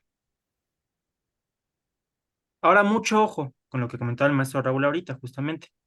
Está esta jurisprudencia de la segunda sala de la Corte que nos establece que los CEFOS no deben de demostrar que estas operaciones existieron o su materialidad, si lo quieren ver de otra forma, sino que los EFOS, es decir, los que emiten estos comprobantes fiscales, únicamente tienen la obligación de demostrar que tienen la capacidad operativa para llevar a cabo las operaciones que están amparadas en estos FDIs, es decir, demostrar a la autoridad que tienen los activos, el personal, la infraestructura o la capacidad para prestar los servicios o producir, comercializar o entregar los bienes amparados en estos FDIs, pero no que la operación existió como tal con el que adquirió este CFDIs, o más bien, no con el que adquirió, con el que le emitió estos CFDIs. Entonces, mucho ojo aquí porque muchas personas que entran al procedimiento del 69 como presuntos cefos se van con la finta de que tienen que demostrar la existencia de la operación, cuando no es así. Entonces, es mejor que tú sepas qué es la información que tienes que entregar a la autoridad, que en este caso solo es demostrarle que tienes la capacidad de llevar a cabo las operaciones amparadas en estos CFDIs, más no directamente la materialidad. Esta carga ya va a recaer en este caso al que consideren como EDOS la autoridad fiscal, al que le dio efectos fiscales. Siguiente, por favor. Exacto, pero y nos la aplican igual cuando nos aplican, por ejemplo, cuando necesitamos devoluciones o compensaciones, ¿no?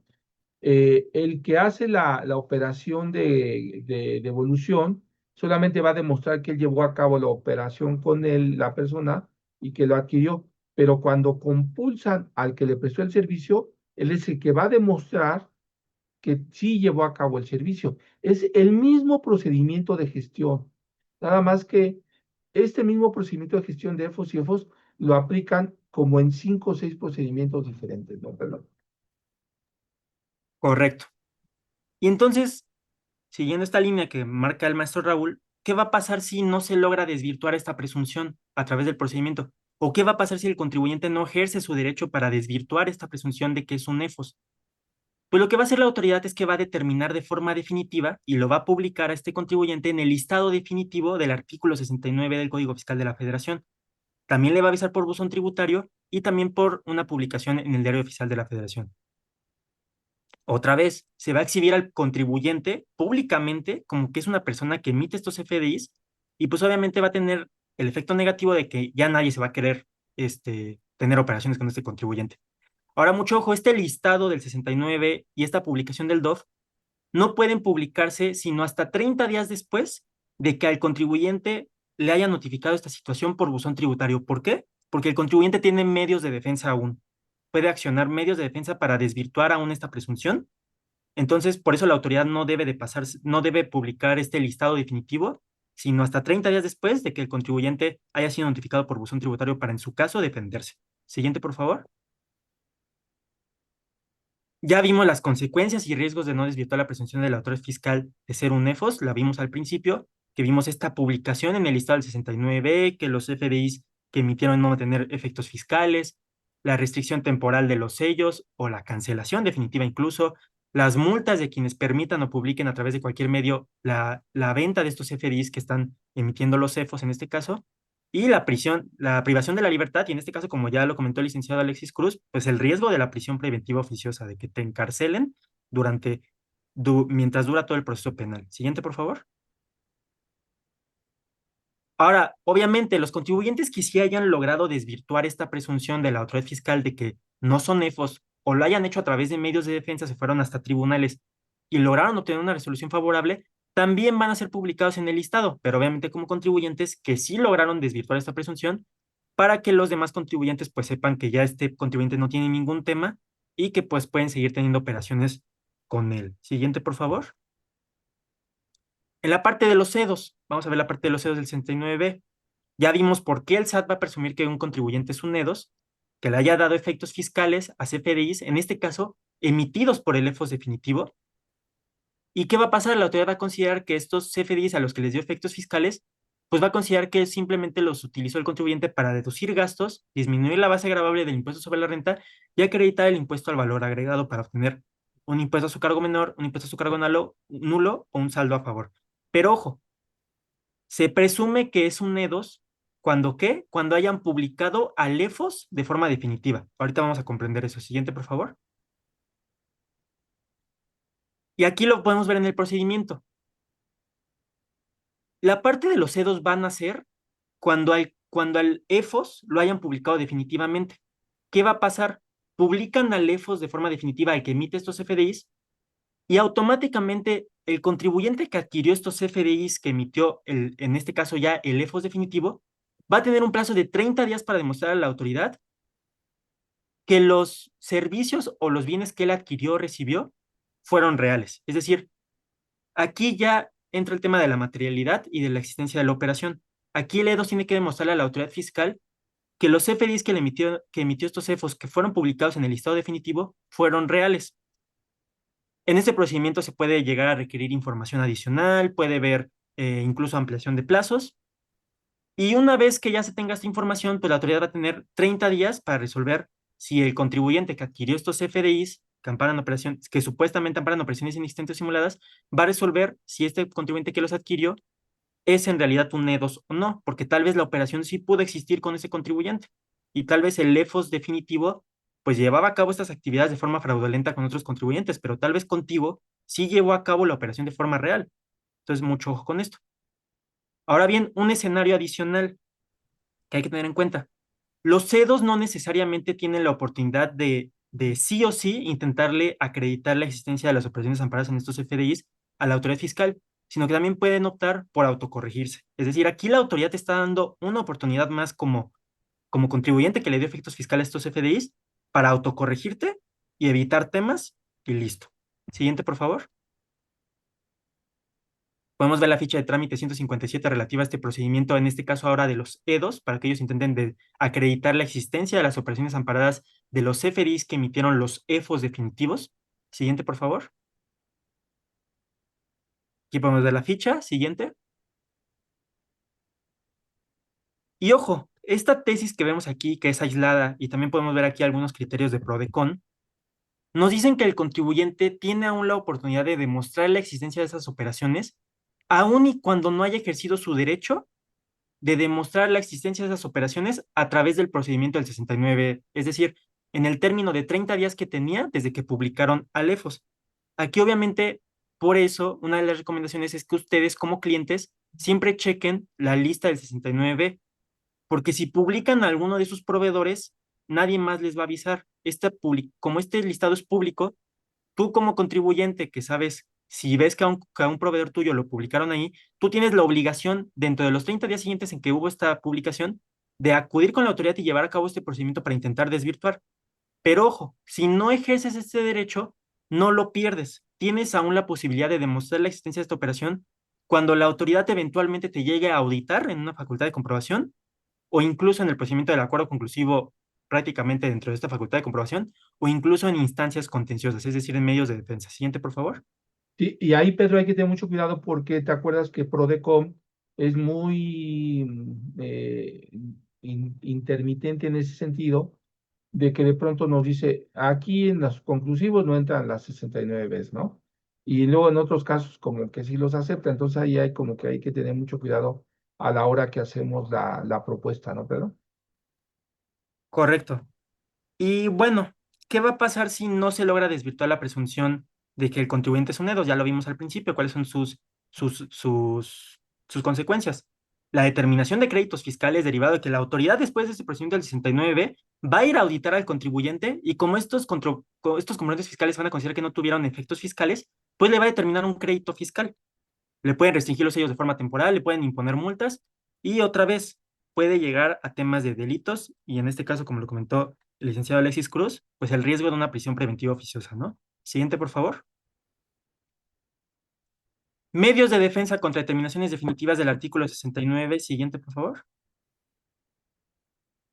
¿Qué pasa? Tanto en el tema de EFOS y EDOS. Si los EFOS, los que emitieron los comprantes fiscales, no lograron desvirtuar la presunción de que emiten estos FDIs que amparan operaciones inexistentes o simuladas, o no ejercieron su derecho, y ya hay una resolución definitiva de que son EFOS definitivos, o por otra parte, en el tema de los EDOS, si no logran acreditar la existencia de la operación amparada en el CFDI que le emitió el EFOS definitivo, ya sea mediante el procedimiento del 69, es decir, dentro de los 30 días siguientes en que habían publicado al EFOS definitivo, o por otra parte en la facultad de comprobación, es decir, ya hasta la auditoría, que haya un crédito fiscal porque no logró demostrar la existencia de estas operaciones, va a proceder en este caso dos caminos. Uno es el recurso de revocación que va a conocer el propio SAT, que es un medio optativo, que no necesariamente lo necesitamos agotar. ¿Por qué? Porque si no nos podemos ir directamente al juicio contencioso administrativo que va a conocer el Tribunal Federal de Justicia Administrativa. Si nos vamos por el tema del recurso de revocación, si tenemos una resolución desfavorable, luego nos vamos a poder ir al juicio, pero, como les comento, no es obligatorio agotar el recurso de revocación que conoce el SAT, nos podemos ir directamente al tribunal y en caso de que obtengamos una resolución desfavorable en el tribunal, pues podemos accionar el amparo directo en contra de esta sentencia. Siguiente, por favor.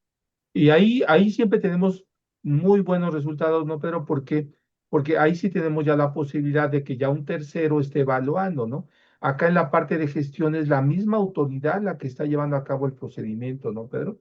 Y lo hace en el mecanismo tanto de EFO como EDO, y él es juez y parte en ese proceso, pero nos justifica, ¿no? Acá soy facultad de gestión y acá soy facultad de comprobación, pero al momento de que llegas ya a instancias de defensa, como nos estás explicando, pues tenemos muchas posibilidades de obtener un resultado favorable, ¿no, Pedro? Exacto.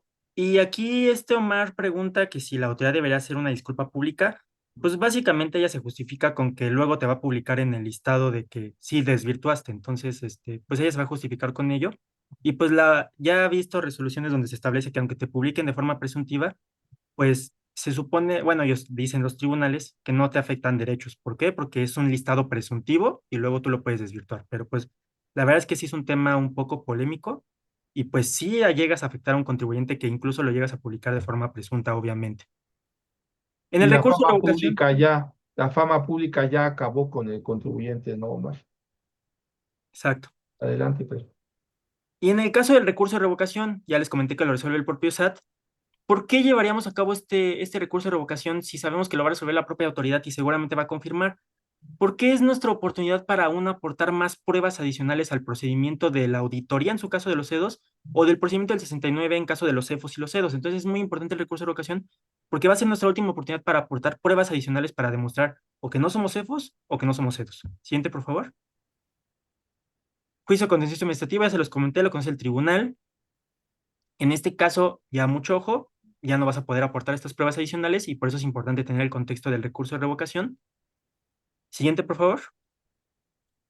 El amparo directo en contra de la sentencia del Tribunal Federal de Justicia Administrativa, en este caso del juicio contencioso administrativo, en caso de que haya sido desfavorable al contribuyente, pues como última instancia está el amparo directo, ¿no? Para intentar combatir esta sentencia que podría estar violentando derechos humanos del contribuyente o ver allí algún tema de inconstitucionalidad. Siguiente, por favor.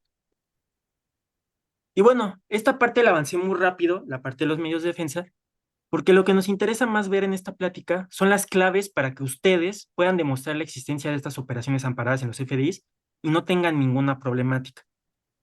Otra vez, contextualizar el tema de la prisión preventiva oficiosa de esta reforma que hubo. ¿Qué debemos de hacer a partir de esta reforma? Pues debemos de adoptar un enfoque preventivo en el tema del control y manejo de las operaciones amparadas de los FDIs. ¿Para qué? Para evitar a toda costa incurrir en cualquier riesgo o contingencia fiscal o penal relacionada con el uso de CFDIs que amparan operaciones inexistentes o simuladas. ¿Por qué? Porque siempre va a haber el riesgo ya de que se aplique esta prisión preventiva oficiosa y que al contribuyente lo lleven a prisión prácticamente mientras se resuelve si es culpable o no. Entonces, por eso es muy importante adoptar ya ahora un enfoque preventivo como contribuyentes en este contexto que estamos viviendo. Siguiente, por favor. ¿Qué va a pasar? El contribuyente va a tener que lograr acreditar 4 cosas para demostrar la existencia de la operación: la materialidad, la fecha cierta, la razón de negocios y la sustancia económica.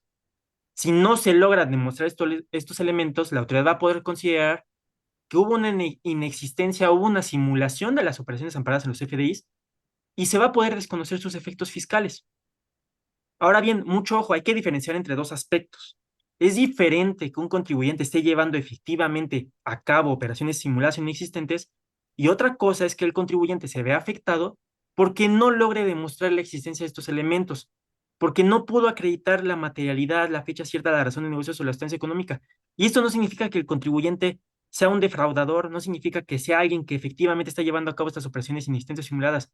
Simplemente puede ver supuestos en los que este contribuyente no tiene la capacidad de demostrar estos elementos, y por eso es importante estar preparado ante cualquier cuestionamiento de la autoridad fiscal. Siguiente, por favor. Como les comento, es un problema común que los contribuyentes no logren acreditar estos elementos. En el tema de la materialidad, van a enfrentar dificultades para recabar o recuperar las evidencias y soportes documentales que demuestran la existencia de la operación. En el tema de fecha cierta van a tener dificultades para demostrar la temporalidad de esta operación. En el tema de la razón de negocios van a tener problemas para justificar el motivo por el que llevaron a cabo esta operación y qué beneficio económico obtuvieron derivado de esta operación. Y en el tema de sustancia económica van a tener problemas en analizar si registraron contablemente bien la operación conforme a su verdadera naturaleza y fondo económico. Otra vez, ¿cuál es la solución? Adoptar medidas preventivas para demostrar estos elementos. Entonces vamos a ver estos elementos. Siguiente, por favor. Medidas preventivas. Siguiente, por favor. ¿Qué debemos de hacer como contribuyentes? Vamos a tener que implementar modelos, programas, sistemas, la palabra que le quieran dar, políticas, estándares, reglas dentro de la organización, enfocados en demostrar la existencia de estas operaciones. Otra vez, materialidad, fecha cierta, razón de negocio, sustancia económica. ¿Cuál es el objetivo?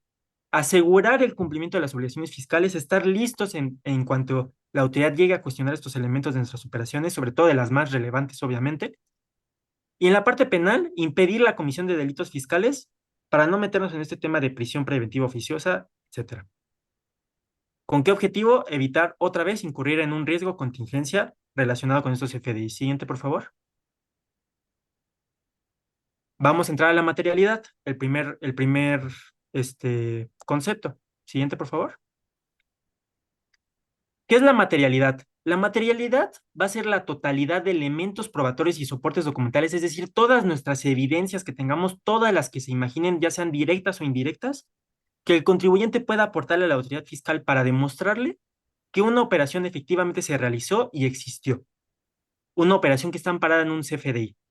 La materialidad generalmente va a ser cuestionada, o más bien, no generalmente, siempre va a ser cuestionada en el procedimiento del 69 y incluso en el tema de los CEDOS en facultades de comprobación. Este conjunto de evidencias deben de demostrar que un servicio fue recibido o un bien fue adquirido. Y mucho ojo, como les comenté al principio, nosotros no podemos acreditar la materialidad únicamente con el contrato, únicamente con el CFDI, únicamente con el registro contable, únicamente con la transacción de dinero vinculado a esta operación.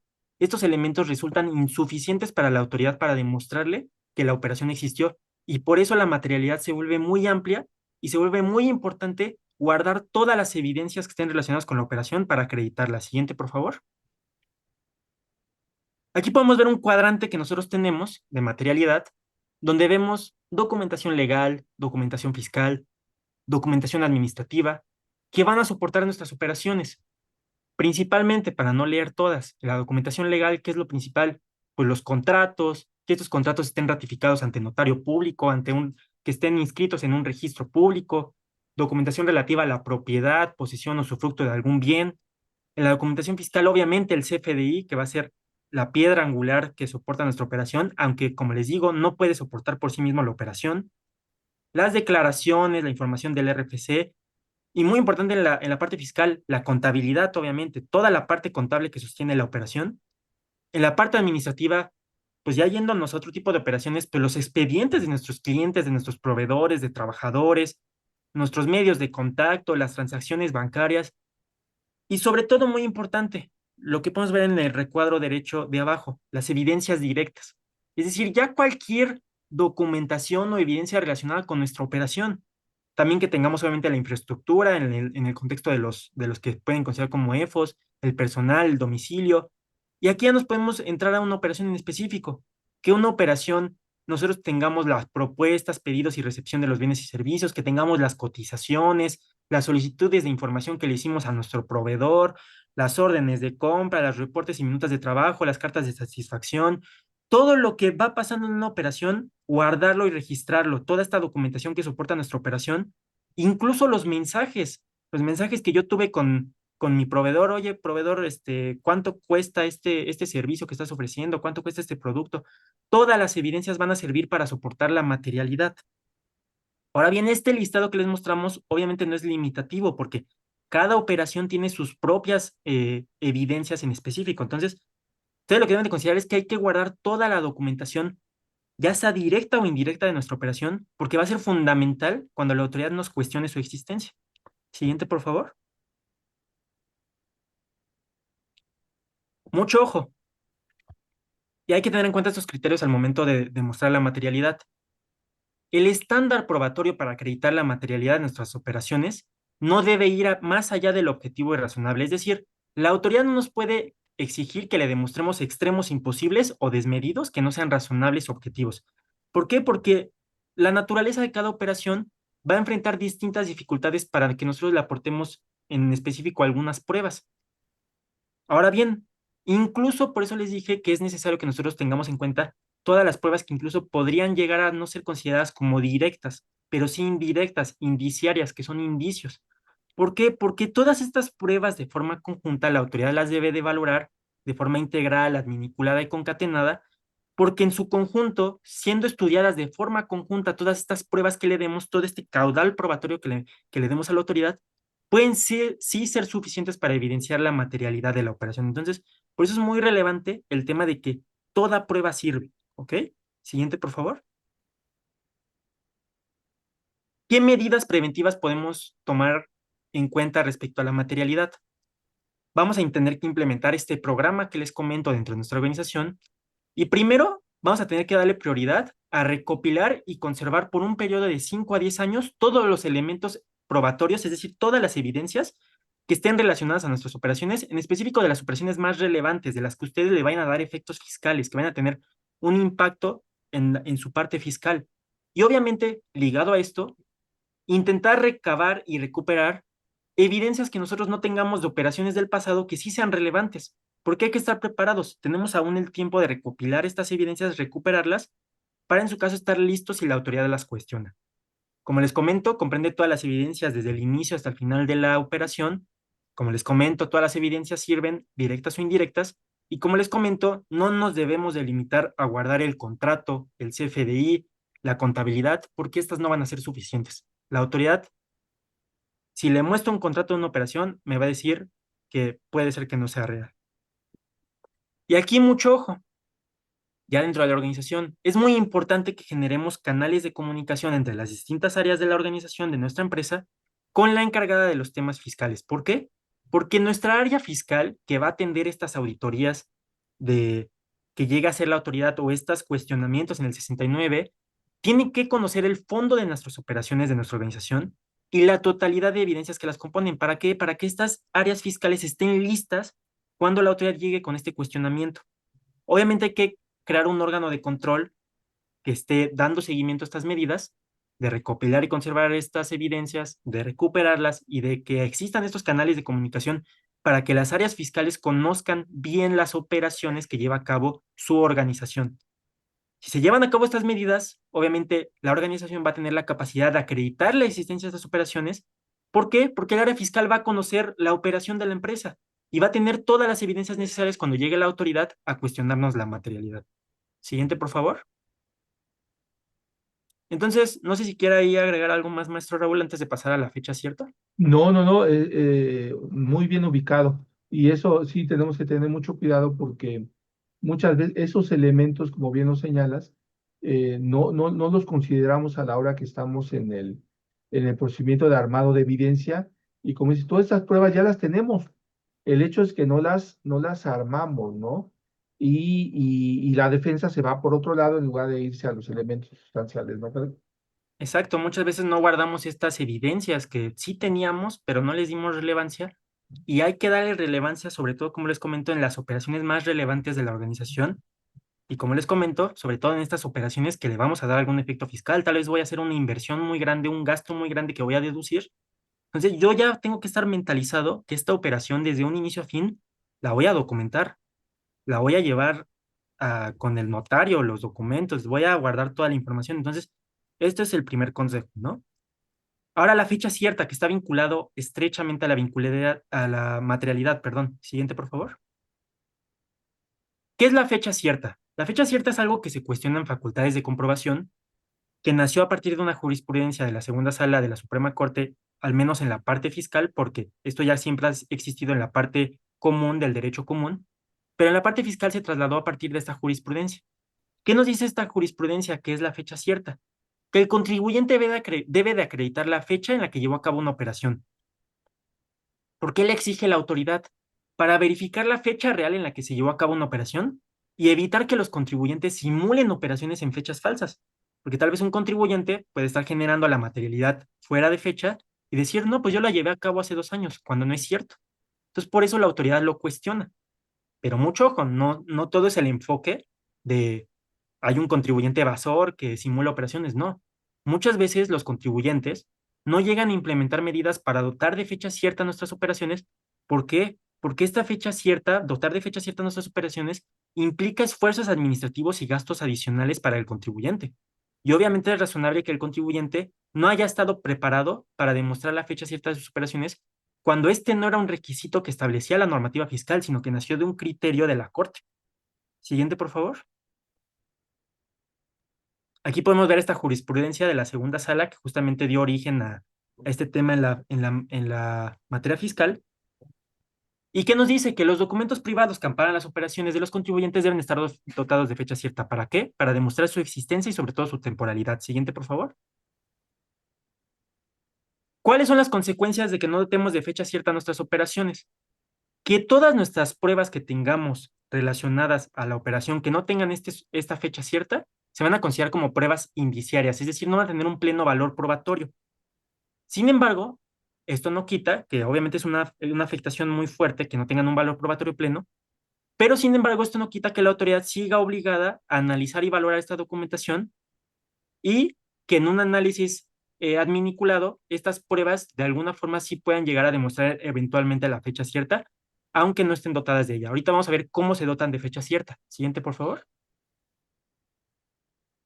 ¿Cuáles son opciones tradicionales para dotar de fecha cierta nuestras operaciones? En específico, nuestros soportes documentales.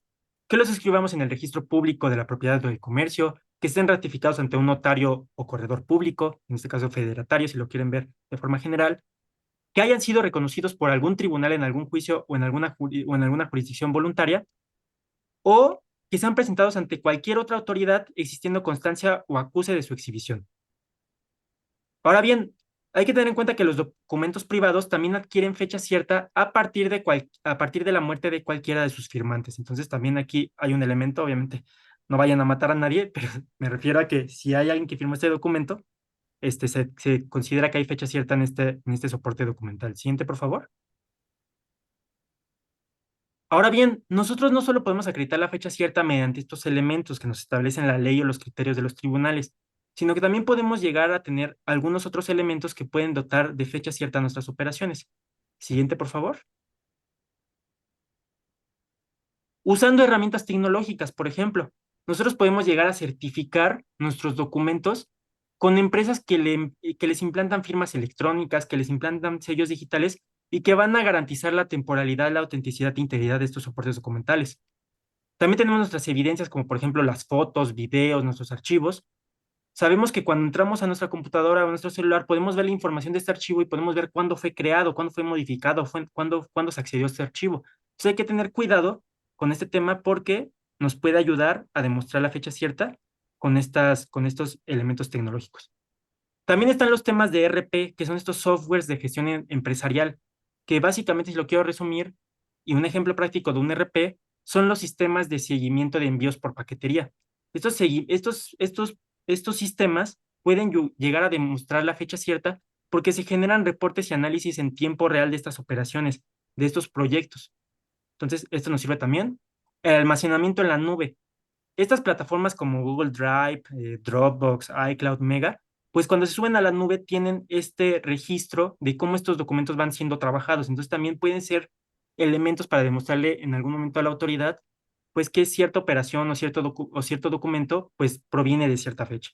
Y obviamente nuestras comunicaciones digitales. Cualquier mensaje que tengamos va a tener ahí la fecha de la que se llevó a cabo y sobre todo aquí van a servir no solo los de mensajes de texto, los de redes sociales, sino sobre todo los correos electrónicos que son certificados. Entonces, vale la pena que si ustedes tienen una empresa, pues que contraten estos servicios de correos electrónicos certificados, porque si empezamos nosotros a intercambiar mensajes o operaciones, documentos a través de estos correos certificados, pues van a ser un elemento muy fuerte para demostrar la fecha cierta de nuestra operación. Siguiente, por favor. Alternativas adicionales, obviamente estas ya van a depender de cada operación en específico, pero imaginemos actas, reportes o testimoniales firmadas, imaginemos transacciones bancarias que tienen una fecha, imaginemos servicios postales o de envío de paquetería, imaginemos publicaciones en periódicos, en revistas, imaginemos cámaras de circuito cerrado, estas cámaras que tienen establecidas los horarios, la celebración de asambleas de accionistas donde se reconoce una operación, todos los elementos que ustedes se imaginen nos pueden ayudar a acreditar la fecha cierta de una operación. Siguiente, por favor. Vamos a implementar un programa en esta parte. ¿Y qué es relevante que nosotros hagamos como organización? Primero, que dotemos de fecha cierta todos los soportes documentales de todas sus operaciones, otra vez de las más relevantes. Esta labor tiene que ser encomendada obviamente a la parte legal de la organización porque va a ser la que va a tener mayor capacidad para llevar a cabo estos procedimientos, para dotar de fecha cierta los documentos, sobre todo en la parte de las formas tradicionales que existen. Obviamente hay que analizar la opción que resulte menos onerosa para llevar a cabo o dotar de fecha cierta nuestras operaciones porque va a tener un costo para el contribuyente. Y muy importante, hay que tener un registro adecuado en contabilidad de nuestras operaciones porque muchas veces la autoridad cuestiona la fecha cierta justamente cuando el contribuyente no tiene registradas sus operaciones en contabilidad. Siguiente, por favor. Exacto, Pedro. Y hasta ahí los elementos son de, digamos, documentales, ¿no, Pedro? Pero otro elemento fundamental en el que tú nos vas a aplicar en este momento es que efectivamente yo tengo un documento que va a soportar la razón de negocio, pero sobre todo es aquí la parte medular de la autoridad en nuestros contribuyentes. ¿Para qué llevaste a cabo esa actividad? Es estrictamente indispensable. ¿Qué beneficios te trajo, no, Pedro? Correcto, vamos a ver la razón de negocios, que es un elemento fundamental, sí o sí. Siguiente, por favor. Mucho ojo, la razón de negocios solo puede ser cuestionada en facultades de comprobación y bajo un procedimiento especial. ¿Y de dónde nace la razón de negocios? Del artículo 5A, que nos habla de la cláusula antiabuso o la cláusula antielusión.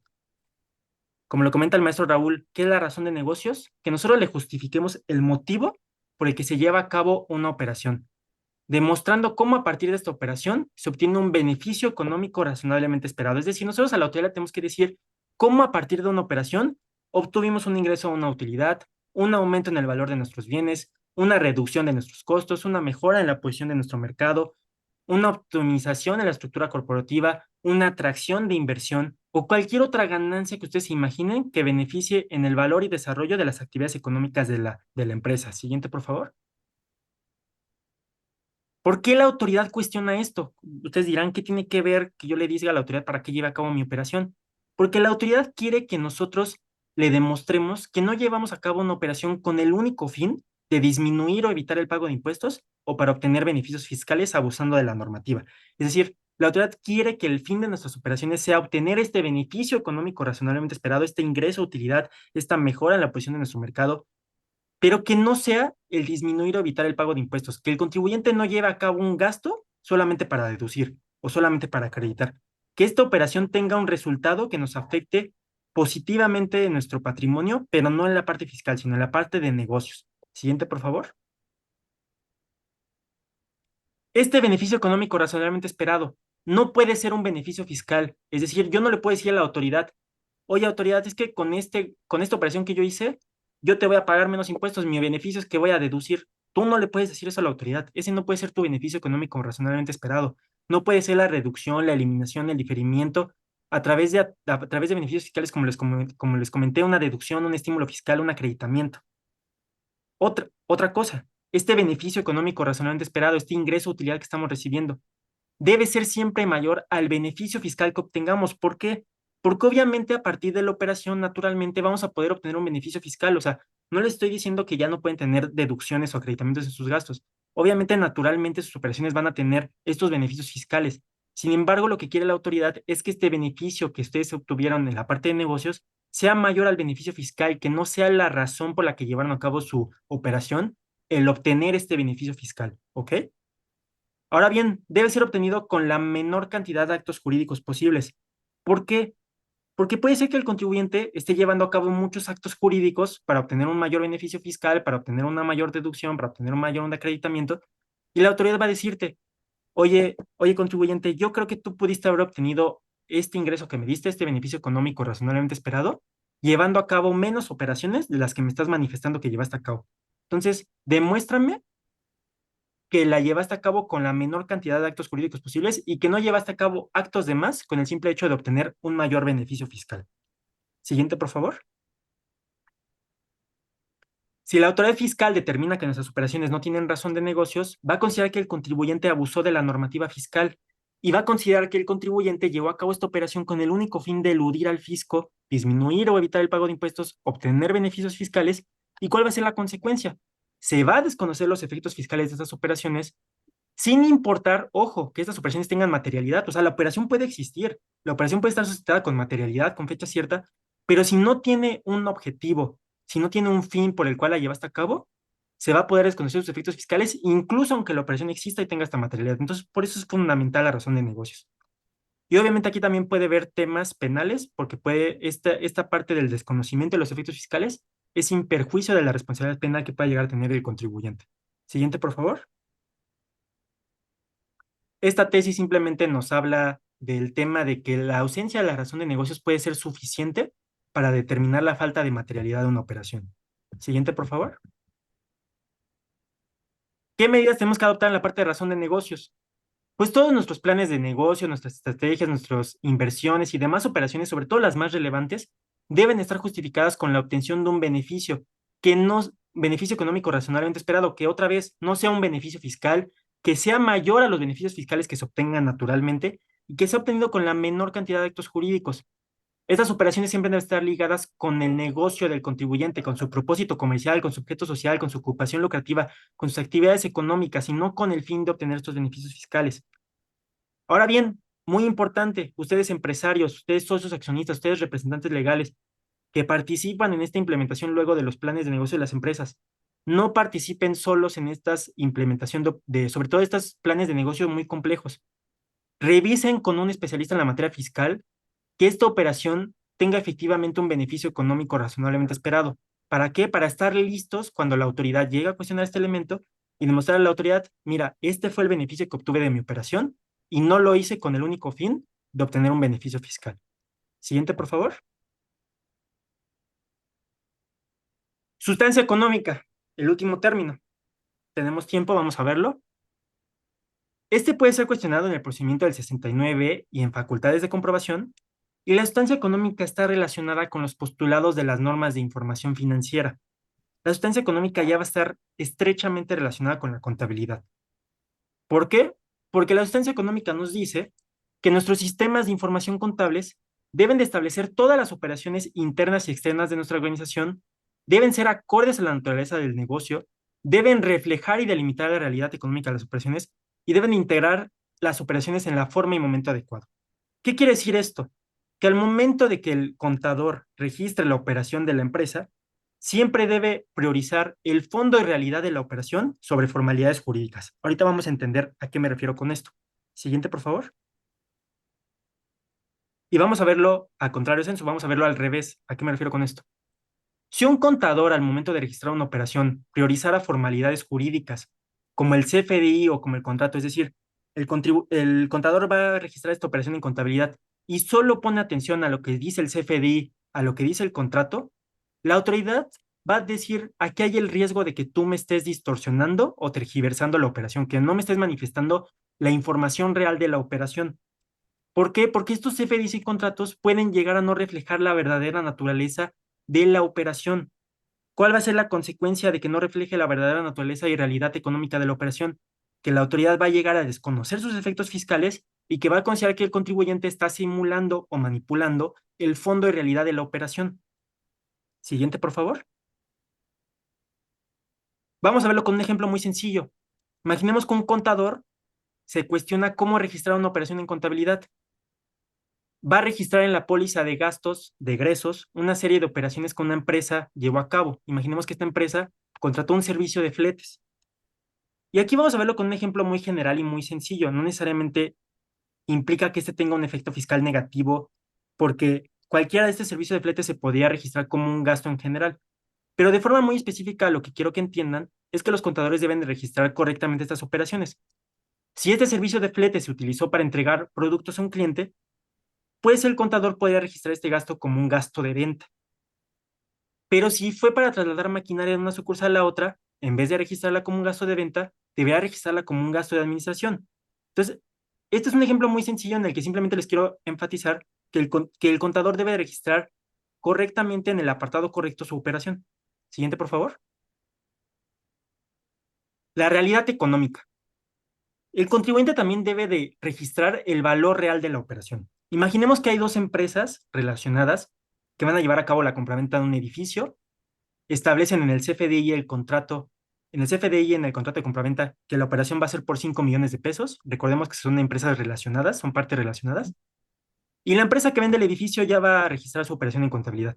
Pero el contador se da cuenta en la materialidad de la operación que esta operación en realidad no valía 5 millones de pesos, valía 20 millones de pesos, porque tal vez encontró que había un avalúo del edificio. Entonces, atendiendo a las normas de información financiera, el contador considera, oye, no debo de registrar en contabilidad esta operación con un valor de 5 millones de pesos, porque si hiciera eso, yo estaría priorizando formalidades jurídicas como el CFDI o el contrato que podrían estar tergiversando esta operación. Y por otra parte, yo debo registrar esta operación en contabilidad con el valor real de los 20 millones de pesos, priorizando su verdadera naturaleza, fondo y realidad económica. ¿Cómo va a subsanar este error la empresa? Porque ya se emitió el CFDI y el contrato. El contrato muy fácil, se va a celebrar un convenio. Y en la parte del CFDI, ¿qué podemos hacer? Podemos emitir otro CFDI con el valor correcto para sustituir el original que se emitió. Y este último, que va a ser sustituido, lo vamos a cancelar por haber sido emitido con errores y lo vamos a relacionar ahora con este nuevo CFDI que emitimos para sustituirlo. Entonces, hay solución. Siguiente, por favor. Un ejemplo del momento en que debemos registrar una operación en contabilidad. Imaginemos que hay una persona, o más bien está la cuestión de cuándo registrar una operación en la póliza de ingresos, en específico en la parte de las ventas cobradas. Imaginemos que hay una persona, una empresa que tributa en el régimen general, que debe registrar una operación relacionada a la venta de un producto que llevó a cabo en junio. E imaginemos que la empresa ya emitió el CFDI, pero en ese mismo mes el producto no ha sido ni entregado, ni el cliente ha pagado esta operación. Solo se ha emitido el CFDI. Entonces, aquí existe la cuestión, ¿ya se debe registrar la operación en la contabilidad en específico de junio dentro de la póliza de ingresos de las ventas cobradas? Pues no. ¿Por qué? Porque aunque ya se emitió el CFDI y este es una mera formalidad jurídica, en la realidad este producto no ha sido entregado ni el cliente lo ha pagado y la operación no se ha concretado. Entonces, atendiendo al fondo de realidad de la operación, si bien se debe declarar y pagar provisionalmente esto ante el SAT, porque ya se generó el CFDI y ya se metió, el contador lo que va a hacer es registrar esta operación en la póliza de diario como una provisión. y no en la póliza de ingresos en la de ventas cobradas. Entonces aquí vemos cuando el contribuyente va a registrar una operación en la póliza de ingresos o ventas cobradas. Aún no, porque la operación no se ha concretado. Siguiente, por favor. Siguiente, por favor. Esta es una tesis relacionada a sustancia económica, no es tan relevante. Y vamos a ver qué vamos a hacer en la parte de la sustancia económica. Tenemos que tener obviamente un área contable debidamente preparada para saber cómo registrar y establecer el valor real de nuestras operaciones, cuándo registrarlas, atendiendo a los postulados de las normas de información financiera y no considerando elementos formales únicamente como los contratos y los FDIs. Y obviamente esto no recae solo en los contadores. No le podemos echar la culpa a los contadores de que nuestras operaciones no tengan sustancia económica. Y aquí es donde viene digamos, recomendación. Que haya un canal de comunicación entre las distintas áreas de la organización con el área encargada de los temas contables, porque obviamente el contador va a registrar la operación con la información que le den los demás. Si nosotros no le damos información correcta a nuestros contadores, ellos no van a poder registrar las operaciones de forma correcta. Entonces es muy importante que nosotros dotemos de herramientas correctas a nuestros contadores, que le demos la información real de nuestras operaciones para que ellos puedan cumplir con la labor de que nuestras operaciones cuenten con sustancia económica, que se sepa cuándo se van a registrar, cómo registrarlas y establecer su valor real. Siguiente, por favor. Y para ir cerrando, siguiente, por favor. En el tema de los CEFOS, siempre tengan activos, personal, infraestructura y capacidad para demostrar las operaciones de los CFDIs que emiten. Obviamente, ¿para qué? Para que la autoridad no considere que son EFOS. Tengan su domicilio localizable que cumpla con los requisitos de la norma donde se encuentre su administración principal del negocio. Aquí en la presentación les dejamos algunos elementos que deben de tener su domicilio para que la autoridad no considere que no cumple con estos requisitos. Siguiente, por favor. Siempre revisen el listado del 69B para no relacionarse con algún proveedor que pudiera estar publicado como un EFO definitivo. Esto es muy importante para que luego la autoridad no considere que a su vez ustedes son los CEDOS, que son los que le dan efectos fiscales a estos FDIs, y pues ustedes no se relacionen con estos tipos de contribuyentes. Obviamente siempre soliciten la opinión de cumplimiento positiva de obligaciones fiscales de sus proveedores. Siguiente, por favor. Y siempre asegúrense de que los FDIs que emiten o que ustedes reciben, pues estén describiendo correctamente el servicio prestado o los bienes que se están entregando dentro de esta operación. Entonces, tengan mucho cuidado con esto porque sí es importante que estos FDIs pues sean acordes con nuestra operación, ¿no? Siguiente, por favor. Siguiente, por favor. Entonces, en resumen, hay que tener en cuenta esta reforma constitucional que hubo en la que ahora se aplica la prisión preventiva y por ello debemos de adoptar un enfoque preventivo de estricto y adecuado control y manejo de nuestras operaciones. Otra vez, ¿cuál es el objetivo? Que evitemos incurrir en algún riesgo o contingencia fiscal o penal. ¿Cómo lo vamos a hacer? Adoptando medidas preventivas para demostrar la existencia de nuestras operaciones. ¿Cómo? Con los 4 elementos fundamentales que vimos: materialidad, fecha cierta, razón de negocio, sustancia económica. Que nosotros tengamos todas las evidencias de nuestras operaciones, que tengamos la capacidad de demostrar su temporalidad, que logremos justificar el motivo por el que la llevamos a cabo y que estén registradas correctamente en contabilidad atendiendo a su naturaleza real. Siguiente, por favor. Ahora bien, simplemente como consejos adicionales, pues siempre busquen asesoría de un experto en la materia derivado de cualquier acto o resolución de las autoridades. Si han incurrido en algún incumplimiento de alguna obligación fiscal, no se preocupen, todavía pueden autocorregirse si no ha llegado algún requerimiento de la autoridad. Entonces, si hay un error, podemos evitar sanciones y autocorregirnos. Obviamente no hagan falsas recomendaciones tendientes a reducir el pago de impuestos, no manifiesten datos falsos en sus operaciones a las autoridades. Verifiquen la veracidad de la documentación que intercambian con clientes y proveedores. Siempre expidan y soliciten CFDIs por las operaciones que llevan a cabo. Obviamente, algo muy obvio, absténganse de emitir o utilizar CFDIs que amparan operaciones inexistentes o simuladas. Ya vimos los riesgos que esto conlleva. No permitan la modificación, destrucción o pérdida de nuestra documentación fiscal, legal y contable. Cumplan en tiempo y forma con sus obligaciones fiscales y generen una concientización institucional dentro de su organización enfocada en que hay que cumplir con las obligaciones fiscales, evitar estos problemas para no incurrir en estas consecuencias que hoy en día ya son muy graves y que están siendo perseguidas de forma muy agresiva. Y pues obviamente nosotros les recomendamos que siempre inviertan en un servicio legal y contable con expertos en la materia, pues para cumplir rigurosamente con sus obligaciones. Siguiente, por favor. Y bueno, yo le cedo aquí nuevamente la palabra al maestro Raúl y pues le agradezco muchas gracias por su invitación y también al licenciado Alexis Cruz por su participación. Pues sí, amigos, Cualquier duda o muchas aclaración, gracias por habernos escríbenos en nuestras acompañado. redes sociales.